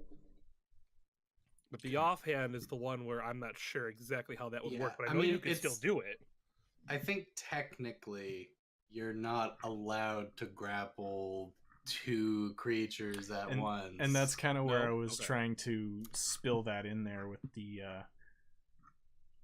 But this is D&D, and we This can do is things. Bonus point for Rules are creativity. Come rules. on. That's what I Rules was are doing. rules, come on. I this is a Rule great of idea. cool, You're yeah. stopping Sorry. my fun. So You are impeding. Well, disadvantage on the my second fun. one would make Okay. sense. That I guess that would make sense because technically you're not allowed to do it anyway. All right.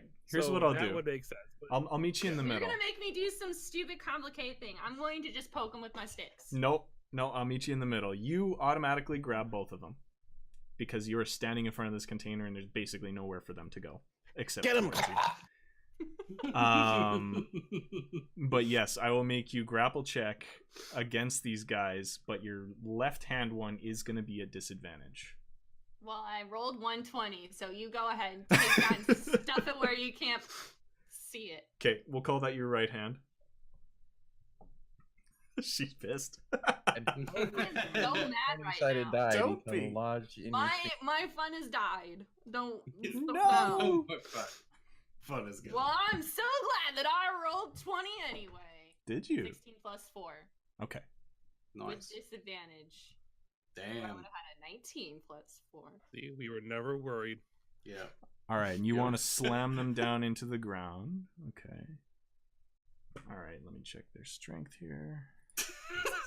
firmly stands over them and Fucking declares with all his might, Sit. All right, a 16 and a 20. They both failed the grapple contest, and you successfully chokeslam 2 super bloody-looking elven boys down to the ground. You're And I- sure right I did. And I think at this point your fun has returned. The fun. All right. Cool. So you slam them down to the ground. It is now Arthur's turn. They are now grappled on the ground with Bjorn Well, basically squishing their so- throats. Arthur upstairs has no idea. Oh, sorry, Arthur. You what's were. going on. Yeah, I had you roll. Take my turn from me. That's there. I had you roll just in case. Yes. And I'm using it. So Arthur's upstairs. Has no idea this fight's going on. You just watch the I don't want to call them Khajiit, but whatever they're called in D&D now, I forgot. Walk away, and he's just kind of like has this like melody in his head, and he's got one hand like on his chest and one hand out. He's just kind of like dancing around with himself in the hallway upstairs. Just kind of like, dude, like he's got Nice. this like song in his head. And he's just kind of like, and he thinks he hears someone yell, like Bjorn yell, and he stops, and he just kind of, and just goes back to it. So he's just kind of dancing around with himself. Bjorn's upstairs. always yelling. Awesome. It's fine. They didn't say Arthur, so it's fine. Yep, exactly. All right. And that's my turn. Beautiful. Vera, you are pretty close to this container Sweet. as well, and you are next. So Bjorn is over top, of these two men. Yeah. Hmm. And they are on their backs with their throats between a large ham fist and the fucking massive wooden floor of this ship. So, and I will say, I swear to God, I am not drunk, people, tonight. I am just having one of those nights. So I will beef it up. I promise. Fair enough. One quick question. I can. Well, actually, shoot, that would take me. Actually, never mind. I am. Oh, man, like I don't know. Bjorn is like on top of these two dudes. You so could just ask them if they're like a dangerous person. That is. Excuse me, are you? I mean, I kind of I think Vera Are assumes those bloody clothes that they're yours? assassins, but you know what? I will hold. You're gonna hold your initiative? Yeah. Well, I'll hold a spell. I'll hold Toll the Dead. Okay. If one of them gets up, okay, I'll cast it. Okay, sounds good. All right, next up we have Tarvok. You're standing there with your poles in double sewing machine mode, basically. They were in stabbing position, but I drop one of them and go to restrain one of the elves in Bjorn's offhand, because we know that's a little bit weaker, considering what's going on. They are equally strong. No. Both blessed by Thor. Anyway, so I take this. I just take the stabby stick and I just brace it as hard as I can on his back. Right, not like stab, but like lengthwise against him, and I'm basically sitting on the small of his back, just forcing him down. Pretty good. All right. So you are assisting in the grapple. So if and when these Ass 1 and Ass 2 decide to, that's what I'm referring to him now as, decide to try and resist that grapple, I'll make sure that Bjorn now has advantage on that left hand. Cool. Just as a heads up assistance as well, Mm-hmm. I mean, I'm proficient in strength saves, and my strength is a +3. Okay. So it's not like Tarvok's a weakling. So no, he is a damage sponge too. That's go to rock. Basically. He's a tiny Bjorn. a mini me. If you Maybe will. we should probably like call security. Like they would be able to like interview them better than we can. Is that your way of saying interrogate? Yeah. Interview them. Get the waterboard. Aggressive You are. interviews. We're interviewing for the rest of your life. What do you bring to the table? All right, Tim, you are now up. You see Tarvok standing over the one in Bjorn's left hand, and the other one in Bjorn's right hand, seemingly like he's gonna try and break free if he gets a chance.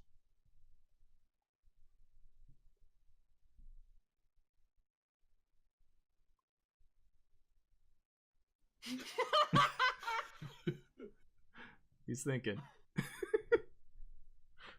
That's a very mischievous look. Fuck.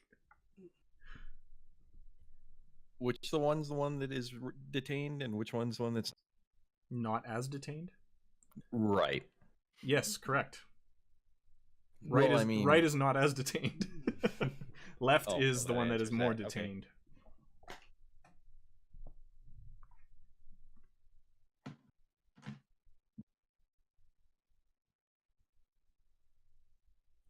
So Tim is going to walk up to the one on the right in an attempt to intimidate him and currently ignite his hand on fire. Okay. You mean intense interview? Aggressive interview with fire. Some light questioning. Janitors. I stand corrected, not fire. Electricity around his hand. Oh, I was gonna say, is this trial by fire? Ha! No. It's more of a shock and awe. Okay. And he's going to try to intimidate him. All right. What do you say to intimidate him? Just 2 words, because I'm assuming that dude's like squirming around trying to get. I wouldn't. Okay. And roll me an intimidation check, please. Okay, 1 sec.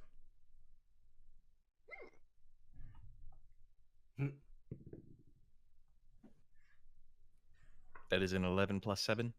All right. Jesus Christ. That succeeds. With your Spark, cackle, spark.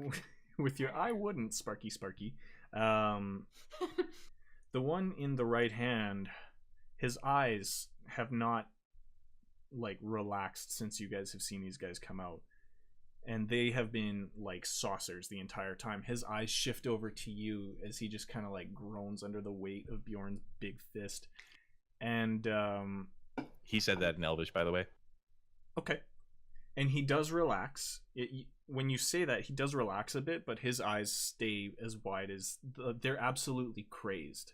He looks like an absolute madman. He does have a half mask covering his nose and mouth, but you can see his ears poking out, of course, and a long black ponytail held back, and his piercing green eyes just do not relent, and he doesn't seem to blink as he's staring at you. Great, he's an owl. And he just kind of his head spins around. No, he just like relaxes underneath Bjorn's hand, and you can tell he's still struggling to breathe, but he just kind of resigns. Well, I guess it's my life now. All right. Hell yeah. So I guess ass number 2 is he's gonna try and resist this grapple, but you have advantage against it, Bjorn, so they're gonna roll a strength check. And I'll let you roll yours. They got a 16 is what you have to beat. My base natural 27. roll was 19. All right, 19. So you see his legs just kind of like flop around on the ground as he's grabbing at your wrist. Fish out of water, just basically. And he's like left his sword down by his side, and he's just holding onto your arm, and he can't budge you whatsoever. So, That's what I thought. yeah, and I'd say at this point, you guys have it pretty locked down, and combat is effectively over. That Cool, quickly. I'm going to... tie them up. Arthur! Call security! As we cut Arthur, to like, Arthur looks up for a dancing and second. waltzing with He's himself. still dancing. Yeah. And he stops and he's like, he kind of like looks around, and he goes back to dancing. Then he waits a minute, and he's just like, and he kind of stops dancing, and he yells security. All right. He yells Security. it out. Yeah. All right. You yell security, and it echoes down either end of the hallway, and you see down towards the back of the ship, you see this Dimitri that you just recently met. You see him just kind of come around the corner and look at you, and he's holding, actually, he draws out of his waist and his tool set, he draws this very long knife, and he just kind of stands at the end of the hallway and watches as 3 guards come scooting down the hallway from what seems to be where that lounge area was. They don't have their uniforms all perfect like they normally would up top. It seems like they were in relax mode. They're all untucked and a little bit disheveled, and one's actually still chewing on maybe a snack that they had. And they come running down and they stop in front of you, Arthur, and one of them says, What the hell's going on? And Arthur kind of like the dick dancing a little bit to himself as they're coming up to him. He stops and he's just like, you have to understand, I have friends down there. And he describes each of them. Okay. And he's like, they're most likely not the problem, though they may be. Well, no, they're not the problem. Well, one of them, the large, tall one, it sounds like something occurred. I would go take a look. And Arthur just kind of like stands there and just kind of like, go ahead. All right. Arthur keeps note, though. He tries to remember the faces of the security guards who shows up. He wants to know who came to help and like how eager they were and like how you describe them. Mhm. He just kind of figure out if like anyone's out of place, I guess. And he Mhm. also waves at Dimitri down the hallway. Okay. Hey. What's up, man? You see Dimitri take his dagger and just kind of like twirl it in his hand and back into his waistband. And he just kind of tucks back around the corner towards the engine room. Fucking maintenance man was ready to go. He was ready to Right? go. You bought my Ready to engine? tussle. And you know what? I'm gonna describe his knife. It's kind of like a K-bar style knife, but it's got like a purple handle on it. Very plain, but it looks very effective.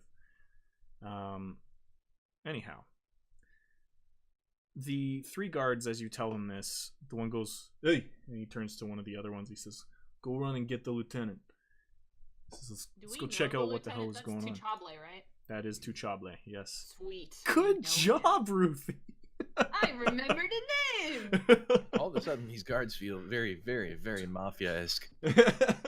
What are you doing here? Go get him, Vinny. I mean, at least the one guy does. Anyways, and he says, "All right, let's go check out what the hell happened down here." And they walk down the stairs, and as soon as they get down the stairs, they see you guys standing near cargo area number 4, and they say, "Hey, what the flying ship is this?" Spaghetti. I have Who brought the found flying these saucer? men.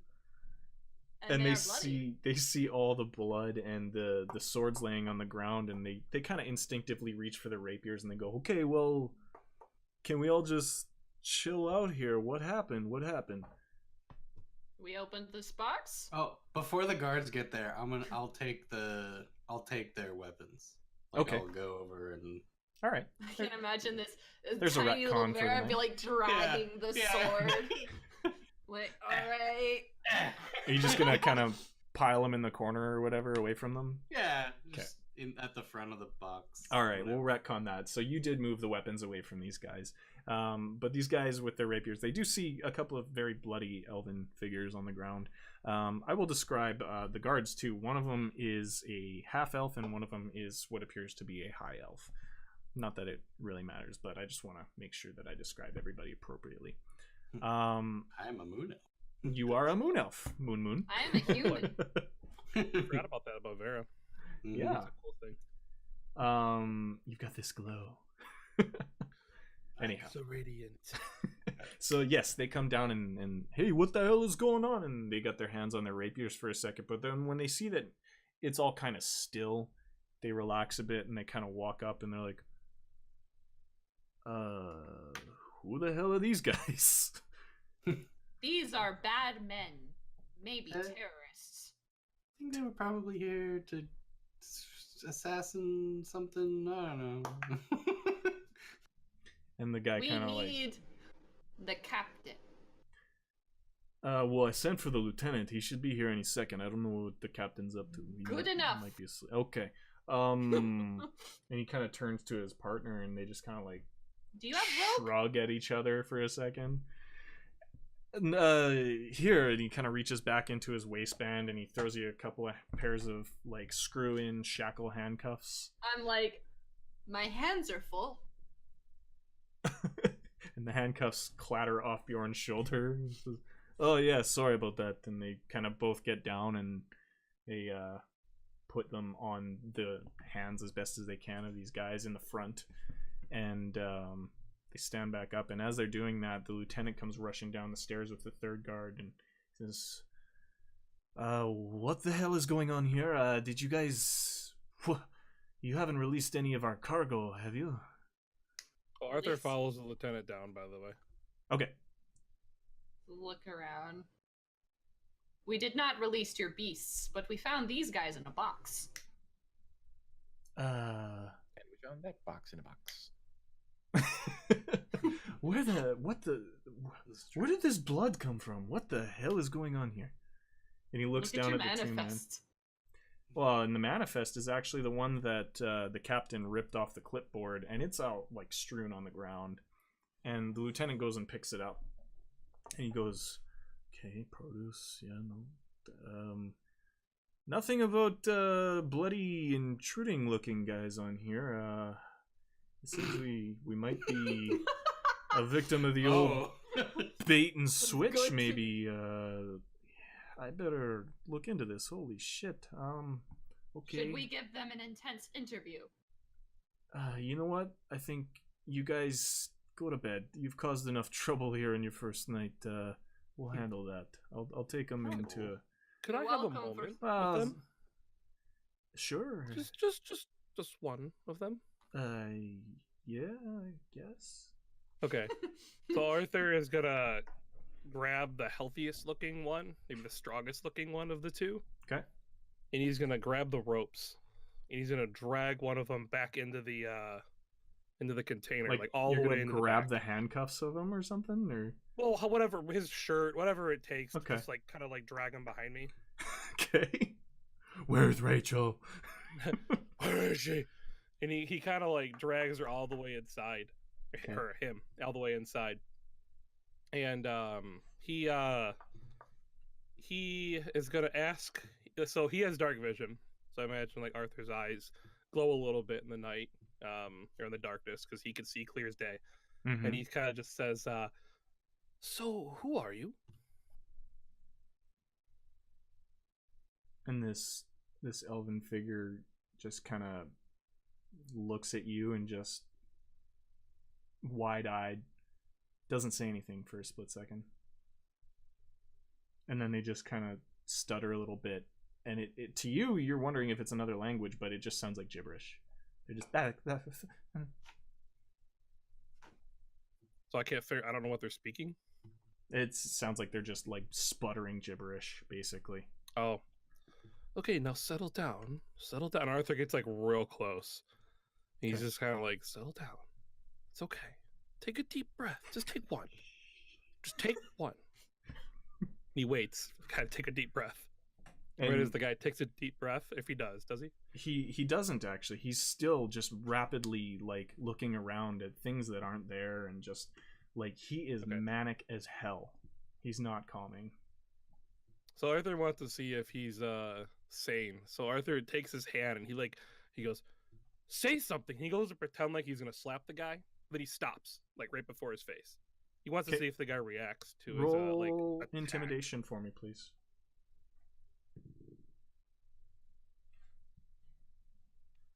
13. He doesn't even flinch. He just keeps Okay. looking around the inside of this crate, staring at all the blood on the walls, and just seemingly having a panic attack, talking and sputtering gibberish. You can see, like, through his mask, there's, like, saliva buildup on the outside. Like he's been drooling. Calm down. All right. Hang on. This is not what I expected. So Arthur is going to cast. Hang on. I don't think this spell works like I thought it did.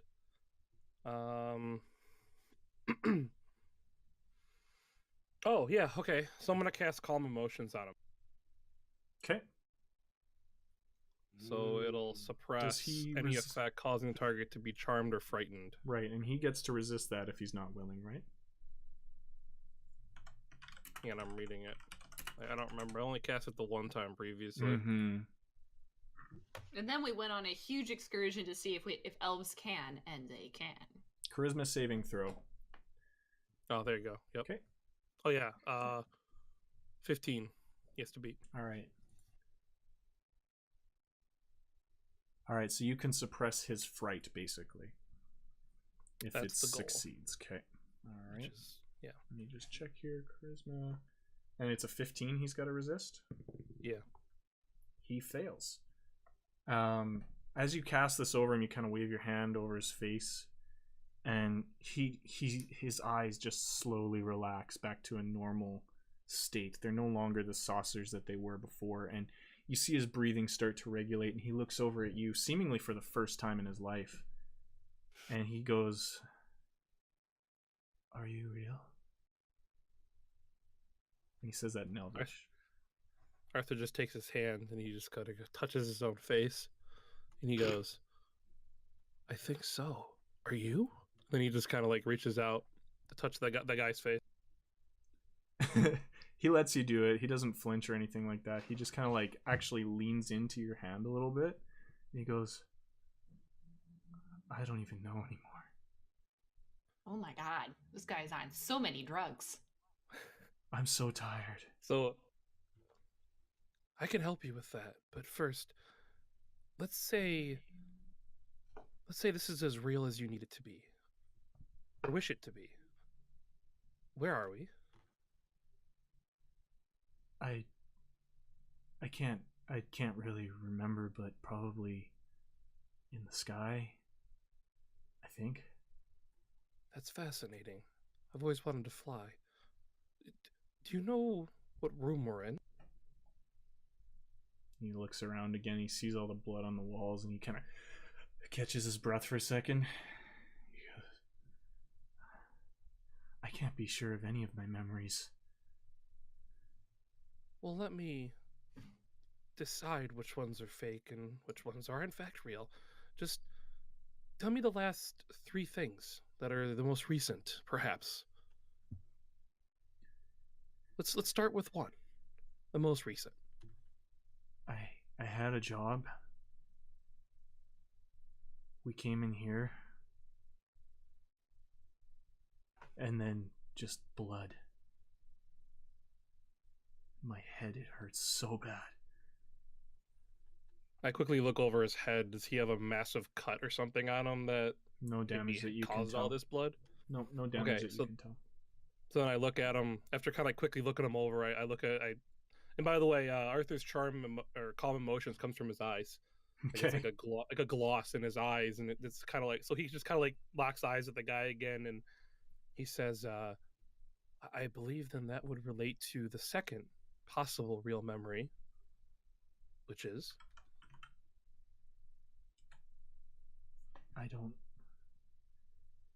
shouldn't be talking to you about anything like this. Then But if it's not real, then all you're talking, well, to no one or to yourself, and perhaps. And then Arthur kind of like gets lost in his own thoughts for like a moment. He just kind of like, if it's not real, then what does it matter? And he just clams up. So he just shakes his head and clams up. So now Arthur, I don't even know what he would do. He sits down next to the guy, so he's no longer like staring into his eyes. And he says, he goes, now I have to confess something. I dragged you back into this room a moment ago. Do you remember that? Yeah. I brought you in here with the intent of absolutely terrifying you. Well, maybe even causing you to have a panic attack of some sort so I can get the information that I need. I see now that maybe I perhaps jumped the gun. And then he says, my most recent memory is that of, well, my friends and our time on this ship, and it's been a lovely time so far, I must say. And Arthur takes a moment to describe like everything going on upstairs, like the hall and the great, the awesome things that are going on. You see him perk up at the ship when you start to describe it. Yeah. Yeah, and Arthur even takes the moment to describe like the pillars and the structure of the ship, and even where the engines are. Okay. And he kind of just starts kind of describing at first the amenities, and then he kind of drifts off into describing like the parts that would be the best to blow up to make the ship crash. And what he's trying to do is he's trying to jog the guy's memory enough to maybe see if the guy suddenly perks up at one of those structural points, like, oh, that was my job, to see if this guy was supposed to blow up the ship. You know, he describes the princess and where she is and how many guards she even has. Okay. He perks up at princess, and he perks up at guards, and then you see just a strange look of confusion on his face. And he looks up at you, and he kind of brings his hands up and he pulls his mask down, showing the rest of his face, and he just says, yeah, you're not getting anything out of me.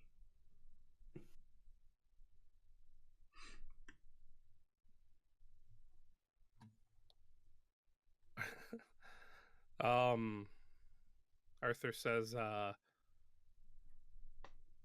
so I take it this whole fake and real thing, it itself is fake.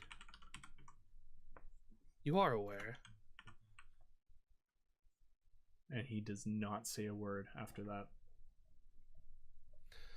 Okay, now, I don't think, Josh, I can't dispel calm emotion, right? Like, I can't get rid of it even though, like, oh no, it's concentration? Like, if I Yeah. stop concentrating, to a will it go minute. away? It's basically like you're reaching that limit of a minute, I believe. Right, yeah. Something like that. Alright, shit. Okay, so I'm gonna go about this a different way than I intended to then. So Arthur, he kind of like locks eyes with the guy, and he's still kind of sitting down next to him, looking around, and he says, well, I suppose if you don't have anything to say, you are well aware of the path you embarked on. And he kind of like leans out to look out of the container at everyone else who's probably still out there discussing what's been going on, kind of thing. Is any of this within earshot of Tim? I'd say I'm you all guys the way are to the kind back of. of the container. So you, Mm. yeah, you just said that. If it's a metal container, would it not echo? It's wooden. Oh, never mind. Arthur isn't whispering either, though. Arthur's talking I was like. gonna say, if Tim wants to normal. listen, I'm sure Yeah, Tim yeah. would just either pop in invisibility or just be in there with him. Yeah, I'd say you guys, if you were kind of at the mouth of the door and you were listening down there, you could hear what Arthur was saying. This guy maybe a little bit here and there. So would you? Is there something you want me to roll to be able to determine whether or not Tim would have heard, like, understood the situation based off of just Arthur's responses if he couldn't hear the? I think you get the gist of it. Yeah. Okay, so with it sounding like Arthur's not having very much success, Tim's going to start taking a walk in. Okay. And as he walks in, he's got his fancy new cane, and it's just clacking on the floor as he's walking in. So, perhaps I can be of some assistance. Okay, so as he hears your cane, Arthur whispers to the guy. Before you say that, he says, well, I think now you have, well, summoned somebody who might be a little bit more intimidating than I am. Are you sure you don't want to have a conversation? And this guy, So you hear clack, clack as I'm Tim gonna starts say, walking in. I'm gonna say at this point is right when your calming effect starts to fall away. And as he sees Tim walking in, and as he kind of registers what you just asked him, you see his brain start to work again. And then he starts to just get that look of panic in his face again. And his breathing starts to get more rapid, and his eyes just shoot open even more again, and he just seems to be in a manic state once again. And he just says, I don't know who the fuck is real, but I am not talking. So then I imagine Tim says that, and Arthur kind of looks up at him from the sitting down next to the guy, and I do believe he's insane. It's a good observation. So Arthur No, shares that with Tim, and he just sits there next to the guy as he's probably having a panic attack or what. When I tell you to, can you do the thing you just did on him one more time? My friend, for you, I can do it at least one more time. So you're gonna cast it again? I'm gonna wait. Not yet. Yeah, I'm gonna wait. He said when he wants me to. So Arthur kind of like spins towards the guy to lock eyes with him again in order to cast it, and he just kind of waits for Tim to do whatever he's doing. Okay. Tim's gonna lightly toss his cane up in the air, catch it by the end, and drag it across this guy's face as fast as. Oof. You're just gonna beat a dude. Okay. Not That's with heavy. the crystal end, though. No, of course. Okay. You don't want to bloody Wow. up the pretty part. All right. I'm not gonna make you roll to hit because he is restrained on the ground. Now, Tim's not trying to kill him. He's just trying to, Mm-hmm. Okay, so it's just kind of a light wrap across the face. not light at all, but he's not trying to kill him. Okay, roll me a strength check to just make sure you can control that.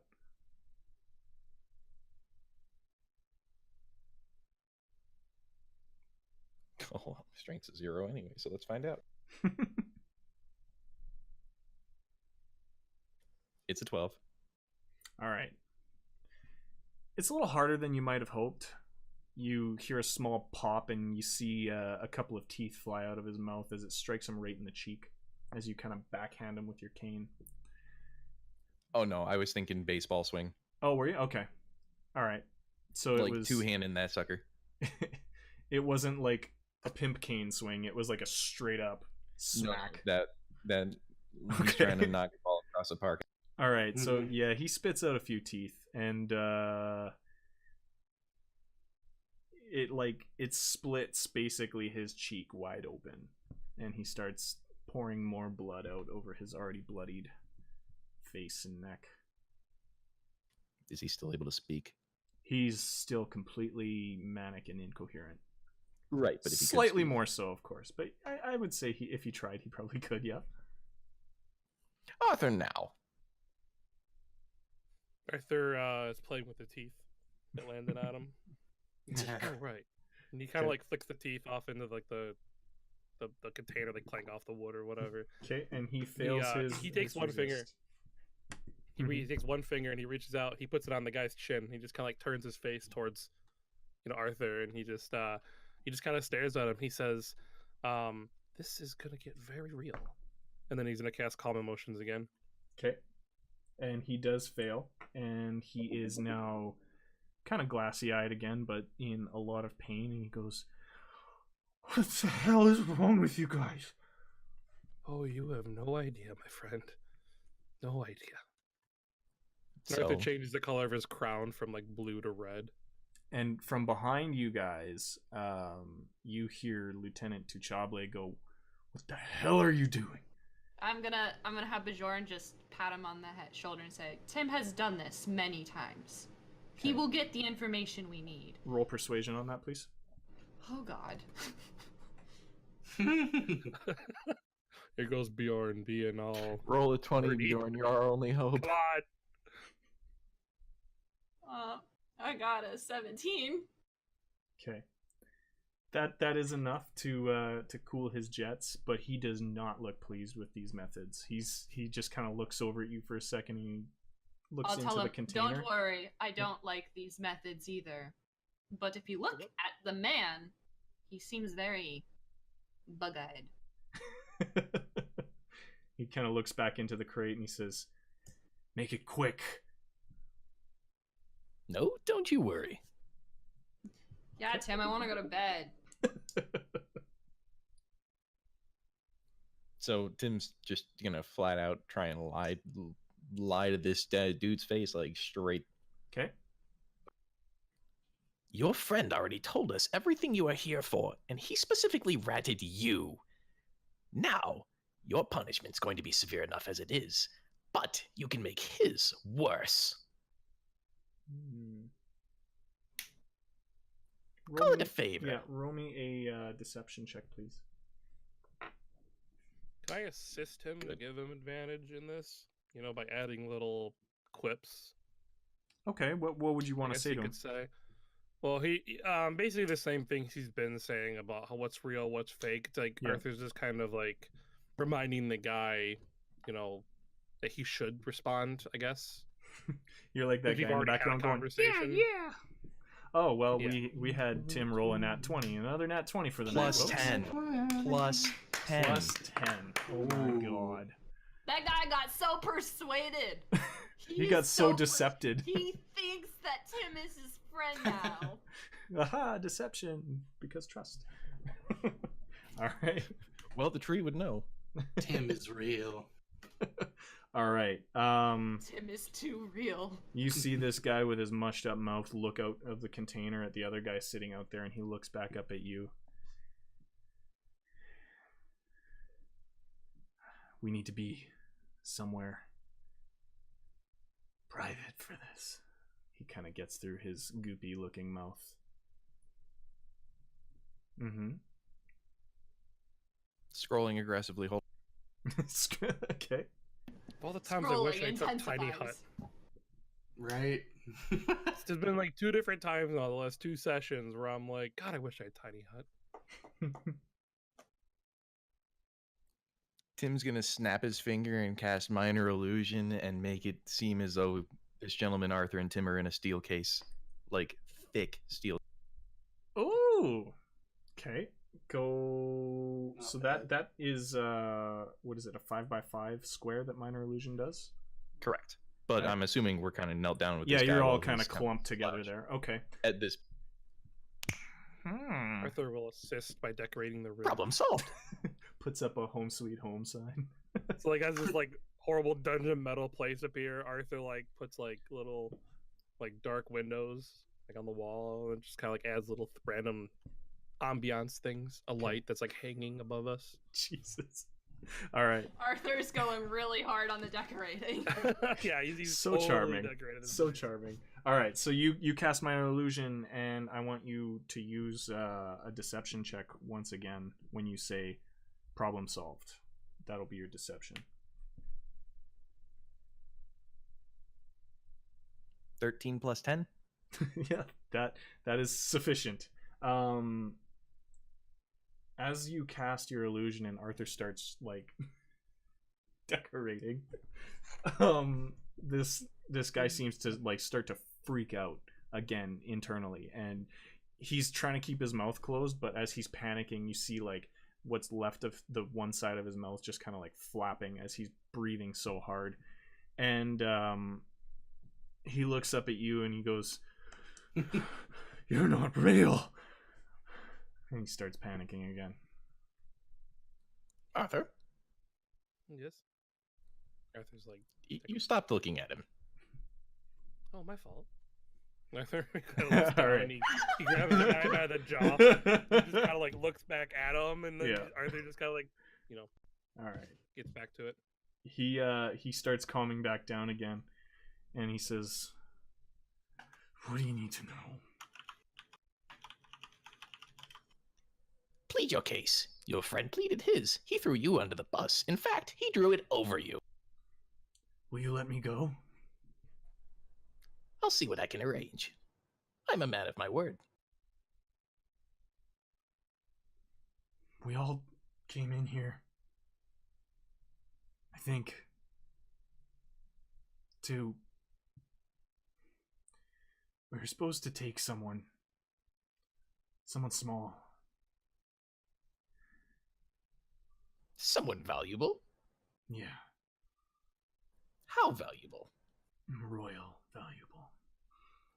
That sounds like it was a royal pain. We were supposed to be out by tonight. When you said we, how many? He seems to process this. And you see tears just start streaming out of his eyes. And he goes, I can't remember. I don't know anymore. And I think you do. Well, if you don't help me, there's not much I can do for you. And Tim disappears, Cool. Arthur? but slowly whispering in his ear. Last chance. Oh god, so are you wanting that to be an This intimidation? is so intimidating. Fucking It's- cruel, oh, man. It is horrifying. Alright, roll me one more intimidation, please. That should have advantage because he's like insane, and that is a freaking. Oh, never mind. He's fine. 19 plus 10. Yeah, no, he didn't need much to be pushed over the edge again, and he like straight up starts sobbing inconsolably. There's tears and blood and snot just streaming down his face, and all you hear from him is just this tiny, just make the nightmares stop, please. And he just passes out. At this point, Tim just comes back at you. The box goes away, and he's like, Oh, well, that was... And Lieutenant Jesus Tuchable goes, "All right, I think that's probably as far as we're gonna get." Well, I don't think he's saying anything further. No. Well, at least we know he was after the princess. I suppose that's information. And there are many. Mm-hmm. Indeed. Do you mind if I borrow him for the night? I have some ideas to get some more information. I don't think that would And be then Arthur appropriate. just starts like taking him, just kind of like Yeah, him, and he Tuchable just starts going. Tuchable says, "No, I don't think that would be appropriate. Please, just go to your rooms. That sounds like you're my dad. I'm not your dad, I promise, but just go to your rooms, and Lieutenant, we'll deal with these guys for now." Lieutenant, Yes. you should probably put more security around the princess tonight. Yeah, we got plenty. That you trust? They're all my men, aren't they? That We doesn't. may have a breach in security. I mean, they're in here, aren't they? I'll be careful. I promise. If I wake up and the princess is gone, I'm blaming you. And then Bjorn walks away. All right. You really don't want him to blame you. That would not be good. And Arthur's just kind of like how big Bjorn is, just kind of like. And you guys just see this serious look of concern on his face as he just stands there, and his men all start picking up these two prisoners, and like trying not to touch them too much because they're coated in blood, of course. But he just stands there with this utter look of confusion on his face, and you all return to your suites for the night. As Tim's returning to his room, he takes a napkin out that he took from the banquet and wipes the blood off his cane. Dirty. Beautiful. Filth. Does he sniff it? The Nope. more I hear about Tim with his cane, the more I'm envisioning as him slowly becoming a mob boss. Just whoosh, Maybe. wipe. Beautiful. Arthur's gonna cover every inch of that box and look for anything he can that is not a box. Okay, roll me investigation, please. I wonder if they were drugged. Do we have? This is more of like a in-universe. Do we have any way to test blood for drugs? I don't think so. Not on hand, at least. God, no. Yeah. Oh, I'm gonna check I'm gonna check for Bevington. Okay, but we'll go through the investigation through Arthur really quickly. Sending blood samples. 18. 18. All right. You scour the inside of this crate. You find a few leftover pieces of what looks to be maybe some rations that these guys would have been snacking on while they waited in this crate. Other than that, all you really notice is just that drone of the engine as you're going through, and you get the same uneasy feeling as before that was mentioned by Vera, and it's just you just feel like you forget why you're there, basically. Yeah, Arthur's just way too intelligent, I guess. He doesn't accept this. There's no bag, there's no box to put the princess in, there's nothing. He doesn't find anything to even restrain the princess. So he finds a crowbar or whatever it takes, and he starts taking the whole box apart, Yeah. one beam at a time. He spends the entire night doing it if he has to. Okay. He's just out there pulling nails out until it's just a flat pile of wood on the ground. Yeah, and by the time it is a big bloody flat pile of wood on the ground, you unfortunately have found nothing else within this box. It was, for all intents and purposes, just a massive crate that these guys were hiding in. Okay, and then with that feeling, you said it's like a feeling of, what is it again? Like, you just don't know why you're there, basically. You forget. It's like when you walk Okay. into your kitchen and you're like, oh, what was I here for? Arthur's gonna find the spot that makes him feel the most not normal, and he's gonna sleep in it. So he's gonna lay down in that spot and then go to bed. Okay. By the time you get the crate actually mostly pulled down, the feeling subsides. Strangely Check the enough. grains of wood for runes. That would be a spell. Roll me an investigation check. Can I, while he's been doing this, do a detect magic and like try and pinpoint the magic that I saw earlier?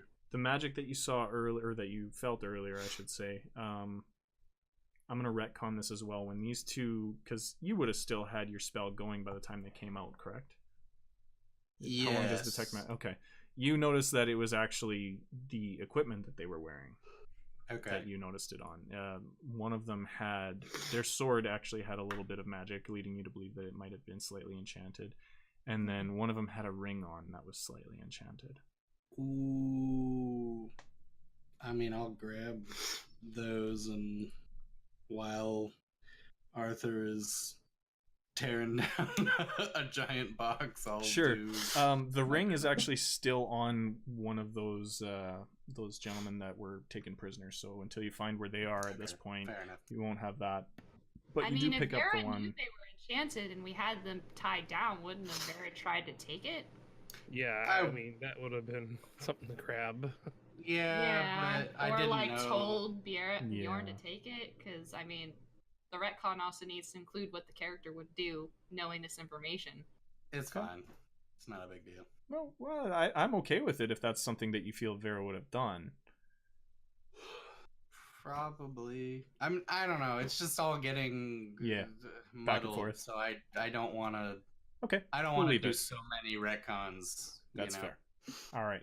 The sword. I'll take the sword. The sword you pick up, and you notice that it is the one that that has the evocation magic coming off of it. Very, very light, but it's there. Mm-hmm. Oh, I casted Identify while he's doing... I rolled a 28, by the way. On your investigation? Okay. You can just tell me later. Okay. You find no runes of the sort, actually, that you have been looking for on this wood. You scour through the entire pile, and for some reason that feeling, while you know and remember the feeling, you don't quite feel it at all anymore. Alright. Arthur builds himself a little hut out of the wood and goes to bed. Okay. It's kind of like mix a teepee. Perfect. All right. So Tim's wiped off his cane. Arthur and Vera have kind of covered over the areas downstairs in the cargo hold. Bjorn and Tarvok, what are you guys doing before bed here? I just decided to... Well, Tarvok just decided to take Tuchable's advice. He let everyone know that if they need him to come get him, but aside from that, he wants to go back, rest for the evening, and then be prepared for something dangerous the following day. Okay. And Bjorn? First I'm gonna check the ball. Okay. I'm trying to remember everything that you wrote in that damn letter. Can you recap it for me, please? TLDR, I need a walkie-talkie. Okay. All right. You receive a note back from Bevington. Walkie-talkies. And the note simply says, "I'm fine. How are you? Mason is improving, I think. And I'll see what Alistair says when I talk to him in the morning." Yeah. Bjorn grumbles a little bit. Fucking gotta wait till more. I want toys now. On my walkie-talkies now. All right. And then I'm going to go. Let me look at the map again. Because I do not trust Tuchable. Not that I think he's bad. I just think he's dumb. I want to stay near where the princess would be, I guess. Like, I don't want to, like, impede. Okay. But I want to, like, basically pace around the area where the princess is. Okay. If they, so if I hear any yelling or weirdness, I can run in with my hammer. I'm gonna check the ladder system, make sure that it's good. Okay. Like, checking, be like, yeah. Will this kill any 6-year-olds in here? So you go to the main deck and you check the stairwells where Spud and Luther are kind of sitting guard in their chairs at the top of the stairs. And, are they awake? Yes, they are awake, actually, surprisingly. And they seem as alert as can be for this time of night. They assure you that they'll be fine. They're going to have a guard replace them while they go sleep, but they are going to be back in the morning. And you go into the guard room. You check the ladders. Ladders, from what you can tell, are just your plain metal ladders. They seem fine. Other than that, all is super quiet. Everyone, except for the people that might be down in the dining hall just having a couple drinks before the end of the night, it's super quiet on this boat. People seem to be excited to see what the next day holds.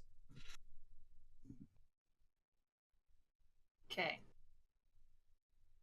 I'm going to sit, because the stairwells, there's 2 stairwells, right? Mm-hmm. Right? Mm-hmm. I'm going to sit in between them. I'm going to sleep right there. All right. Cool. I will protect this princess with my life. Beautiful.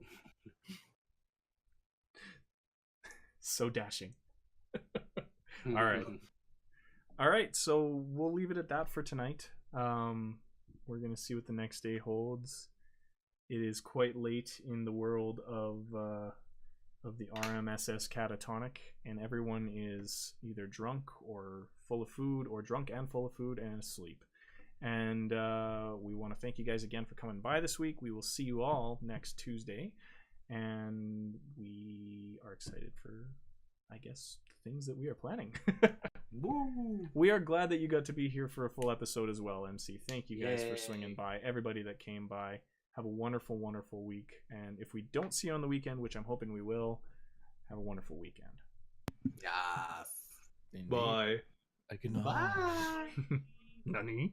Bye. Nani? Unbelievable.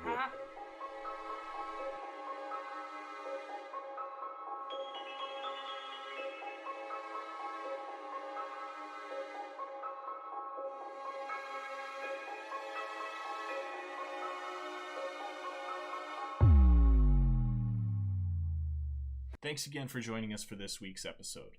We can't wait to see you all next Tuesday. Take care.